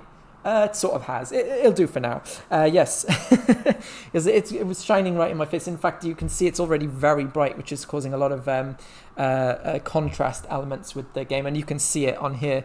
So actually, I need to do a little bit more adjusting of that. Sorry, I want to make sure you've got a good stream to look at, so that's why I'm doing it for your benefit. Bear with me a second. Just going to move some stuff around. That will do, and then let's just put the blinds down. Whew. It's the problem living in a nice, lovely building with lots of. Right, I think that's better. It's not got rid of that, but at least it's made this one slightly better. It's not the best, by the way. Anyway, so yes, ultimately we need to now. We've done the production, and then we go into the final year of Era 2, and I think at the end of Era 2 I'm going to kind of save the game because ultimately I haven't had food in the last few hours and I'm starving. So yes, here's what's going to happen. We do the beginning of the year, so the new market card face up, which is the this one. So we can turn wood and ore into money, or we can sell it essentially. We can also do seems like I've gotten pretty far into the game. Yes, sorry, I was talking about that, wasn't I? Yes, so Colonists is an amazing Euro style game. I fell in love with it like as soon as I played it because it has kind of the elements that I love. I love worker placement. I love this new system about moving the people around and sort of making it more efficient. And I do like the element that you have to do an action when you land on it, so it has to like plan this ahead. It's a game, I've said even earlier on the stream, is a game that it seems more complicated than it actually is. But it's a really good, solid Euro style game with a lot of elements to it. I'm actually into Era 2 at the moment, so actually getting to the end of Era 2, it's not even that far, and this is the solo scenario, so you can actually see this is why I've only have one of the colonies available, and I've posted the link in the chat. I'm happy to do it again later on. Oh my god, Curry Master, you've just sent me 100 bits and I didn't realize. Thank you so much. That's really kind of you. Like I said, anything I get from streams this month is going straight to charity because I want to do my bit for the world. So thank you so much. That's going to help somebody out. Wonderful. Lots of love in this stream today. I'm generally like overwhelmed by it. So thank you. Genuinely thank you. Something else has just happened. Belligerent, by the way, one of the best usernames. I think it's a great name. So thank you very much for the follow. Pumpkin says, wow, the board is huge for a second round. I haven't tried solo game of it. Me neither. This is actually the first time I've tried it live on stream, so it's a bit strange to have to sort of do this, but it works well. Like, I mean, I've genuinely been quite impressed. I think when I first thought about Colonists being a solo game, because I only figured out the box, almost ruined the whole setup of the board then. When the box was like looking at it, and I only recently looked at my collection for like solo games, and it's like 1 to 4 players, and I was like, oh, how is that going to work? Because I don't remember reading anything. There is no rules in the manual about solo play other than you set it the same regardless of the number of players. But if you go into Board Game Geek, there is a file with this scenario on, it's called the Imperial Post, and ultimately you have an objective to achieve at the end of each era, otherwise you fail. And also it kind of gives you a barrier or barometer of your success by how much money you have. And they say if you get 300 money by the end of the 4th era, you're doing very well. But at this point, I don't think I'm going to come close to that. I'm just playing to survive right now. But it is fun. It's a very, very satisfying solo game. So yeah, so we've revealed the market card, so we can go to the market to get 2 clay. We can also do the joiner action at the market as well, and that's a double action, so I can turn 4 pieces of wood into 2 planks if I want. Okay, cracking on. Then we turn up the 3 faces place up, which we don't have to do because we haven't played it that way. Now what we need to do to win this game is we need to build the customs office. That requires having 2 brick, 2 planks, 1 ore. I can't believe I didn't do that. But you know, it's actually generated ore, but I didn't actually generate it. So I need to go in to dig into these punch boards, the ridiculous number of punch boards, by the way, in this game, and find one that has ore on it. Okay, here we go. So I'm just going to release some ore into the into the world. I think there was a funny word I was looking for there, but yeah. So those 2 ore are now in the game, so I actually have some ore available, meaning if I want to build this customs office, the only thing I need to get my hands on is 1 brick and 2 planks. I have a card here that just straight up generates 2 planks for me, so I will be trying to play that by the end of the year. And I also need to make sure that I get another brick as well. Well, luckily I am very much close to I'm on the space that can generate me a brick. Or I could do the slightly less efficient version and go to the clay burner, but I don't think I'll be doing that. So yeah, anyway, let's do this. First things first, I need to do something. I have an idea that I think might work here, and it does mean getting more planks. Now, how many? I can turn forward into 2 planks, which is good, because what I need is 4 planks to do this plan overall. So what I'm going to do is this. I'm going to go to the market. I'm going to do the joiner action, and I'm going to turn two wood, but I can do this twice because of the 2 times symbol there, into 2 planks. So that's my first action. Frees up a lot of space, that does as well. The second action that I'm going to do is I'm going to go to the flat apartment. I'm going to do this I need before I do that, I'm going to go and get some more clay. Yeah, I think I'm going to do this. Yeah. So let's get 2 clay. So that's my second action. And then the third action is I'm going to go to the builder, and I'm going to now build an apartment. So it takes me 1 tool. Do you know what? I didn't generate 3 tools for the last couple of rounds. I think I've had at least 2 extra turns where I haven't had the right number. Any news on WizKids? No, unfortunately, I don't have any news on that. Maybe it's something to do with Virtual Gaming Con, but kindly Board Game Geek TV featured me. I had no idea that I was going to be featured on the front page of that. So unfortunately, I don't have any news on them. But I imagine whatever's happening is still scheduled to happen and will happen soon. But yeah, sorry, I can't answer your question there, Medigaso. Hopefully, you'll get an answer from that. Maybe if Aldi or Lincoln are around and they see your question, I'll be able to answer you. All right, so that was the second. Oh yeah, so I'm still in the middle of this. So yeah, it takes 2 clay. And then it takes 2 planks, and then those are going to go into there and give me an apartment by turning this flat into this, and gives me 2 extra civilians, which I don't think I'll be able to feed, but I'll have to be careful of that. Maybe I'll still be able to get this to work. So first things first. So I did that, then I did that. And I think that's the end of this round. So yeah, I've got 3 actions left. I know one of them is going to be to build that. So I need to go here. I also need to play a card. So I think, I might have messed this up. I don't know if there's necessarily a way I can do this now. And the reason is because I only use this ability once per half year. So I should have thought about this. I mean, there may be a way to do this. I may just have to... I don't think I can do this, guys. I've messed up, I believe. Because I need a brick and I need 2 extra planks. I think I was just silly to do that. I might wreck on this. Because I don't want to end on a bad note. Yeah, you can see the light is definitely impacting this now. So I'm going to have to move this slightly, guys. Sorry. Just because I don't want you to... see just light shining in your eyes. That should be enough for now. And yeah, a little bit of movement on this camera here again, frustratingly. We will persevere. Okay, so yeah, what I'm going to do is I'm just going to retcon that because that's a silly idea. Yes, I won't be able to activate the customs house, but I can certainly still build it. So I'm going to take that back. I'm going to get back my my wood and my clay. And then what I'm going to do is I'm going to retcon the previous turn as well, which means getting rid of those 2 clay. So that goes back to there, I believe. And then that one goes back to there. So I apologize for this. Not my style generally. But yeah, so I've gone there. I've done that. So I've got 2 more actions left. What I'm going to do is I'm just going to go here to gain this clay.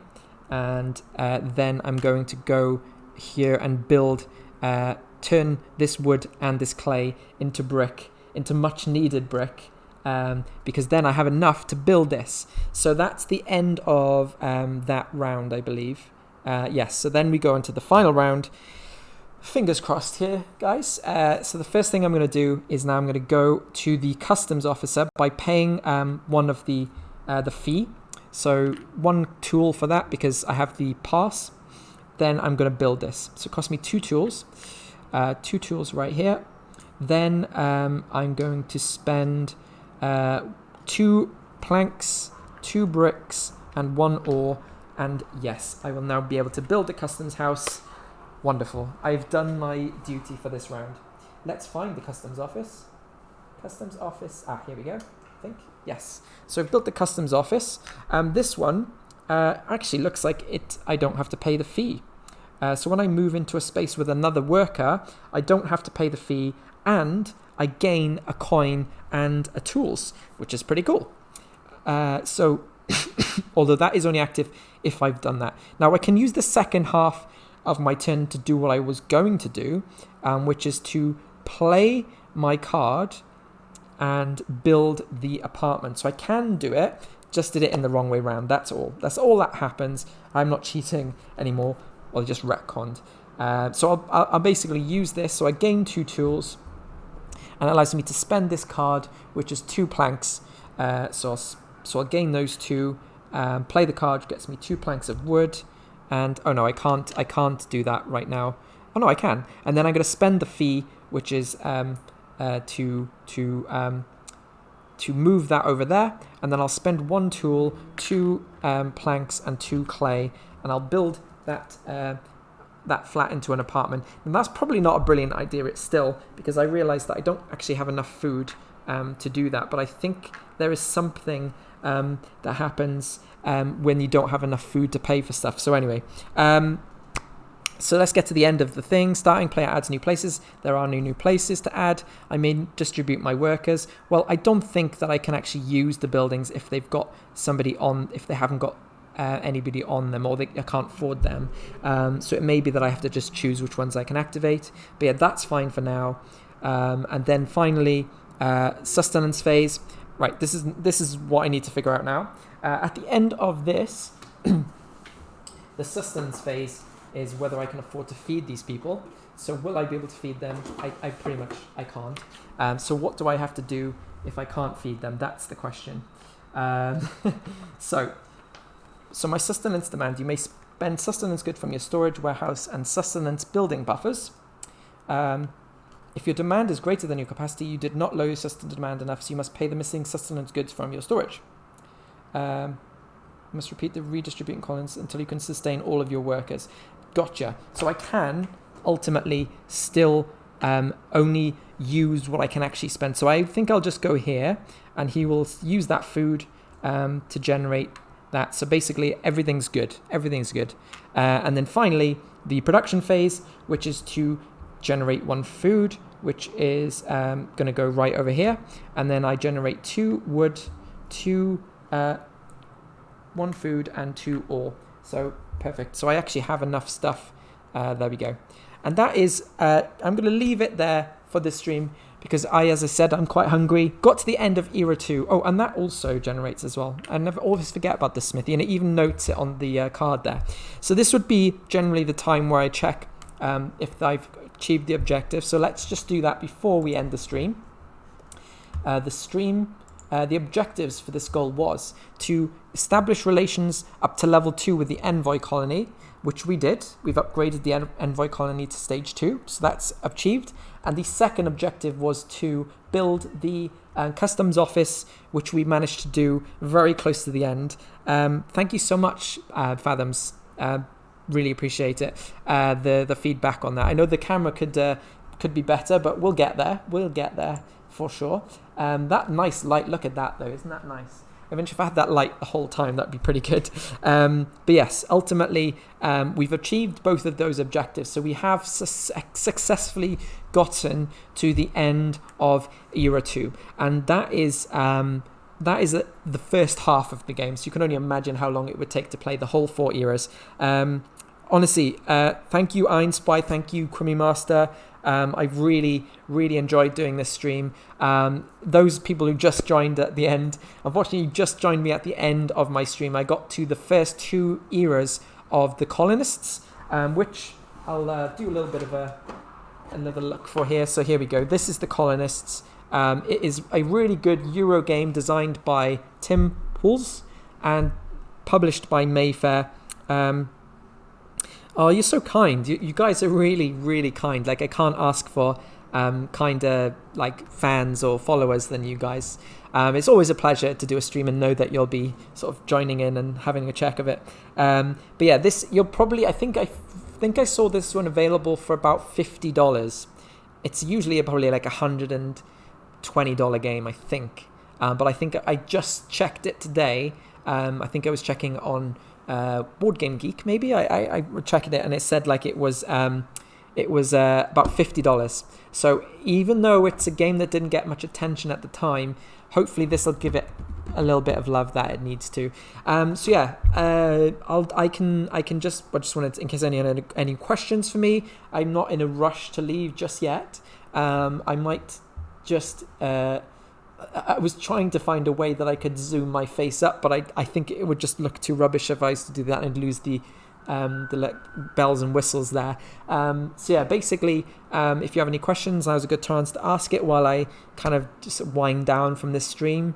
Yeah, I think I was, as you know, if you followed me already, like I do tea and a chit chat on Tuesdays and Fridays, but I don't think I'll be doing one this Friday. However, I'm either going to be doing one with a board game stream instead. Might do a video game stream if I find one that's very board game like. In fact, there's a really good game that I'd like to go back to at some point called Dicey Dungeons. It's very good. It's like a battling game, but you roll dice and then the dice you put onto cards. The cards are like the weapons or the ability to block. So it reminds me a little bit of something like Slay the Spire meets like Dice Throne or something, where you're rolling dice and then you can sort of manipulate the results, and certain weapons require certain values. But it's a very good art style as well. It looks like it's drawn by like on MS Paint almost, but that doesn't make it sound good. But it's a really good game, Dicey Dungeons, and I think it's fairly cheap as well. That's good. But yeah, the Colonists, really fun game. It's, I can sort of understand why somebody might have an issue with the fact that, we have a lot of games based on like colonizing areas. It is a kind of standard theme these days, unfortunately. But it's a very good Euro game if you like that kind of thing. So yeah, I definitely recommend checking out Colonists. If you missed the end, if you only caught the end of the stream, just check though. I did like a brief teach at the beginning, and you can kind of get a sense for how the game evolves over time. But yeah, it's a good game. You know what? So yeah, I'm going to wrap it up there. Thank you so much for paying attention and watching. I'll do another little plug. If you haven't followed me on Twitch, please consider doing so. I do try to do a lot of board game streams and board game related streams, and it's free to do. Just click on the follow button just above the window on the right hand side when you exit full screen.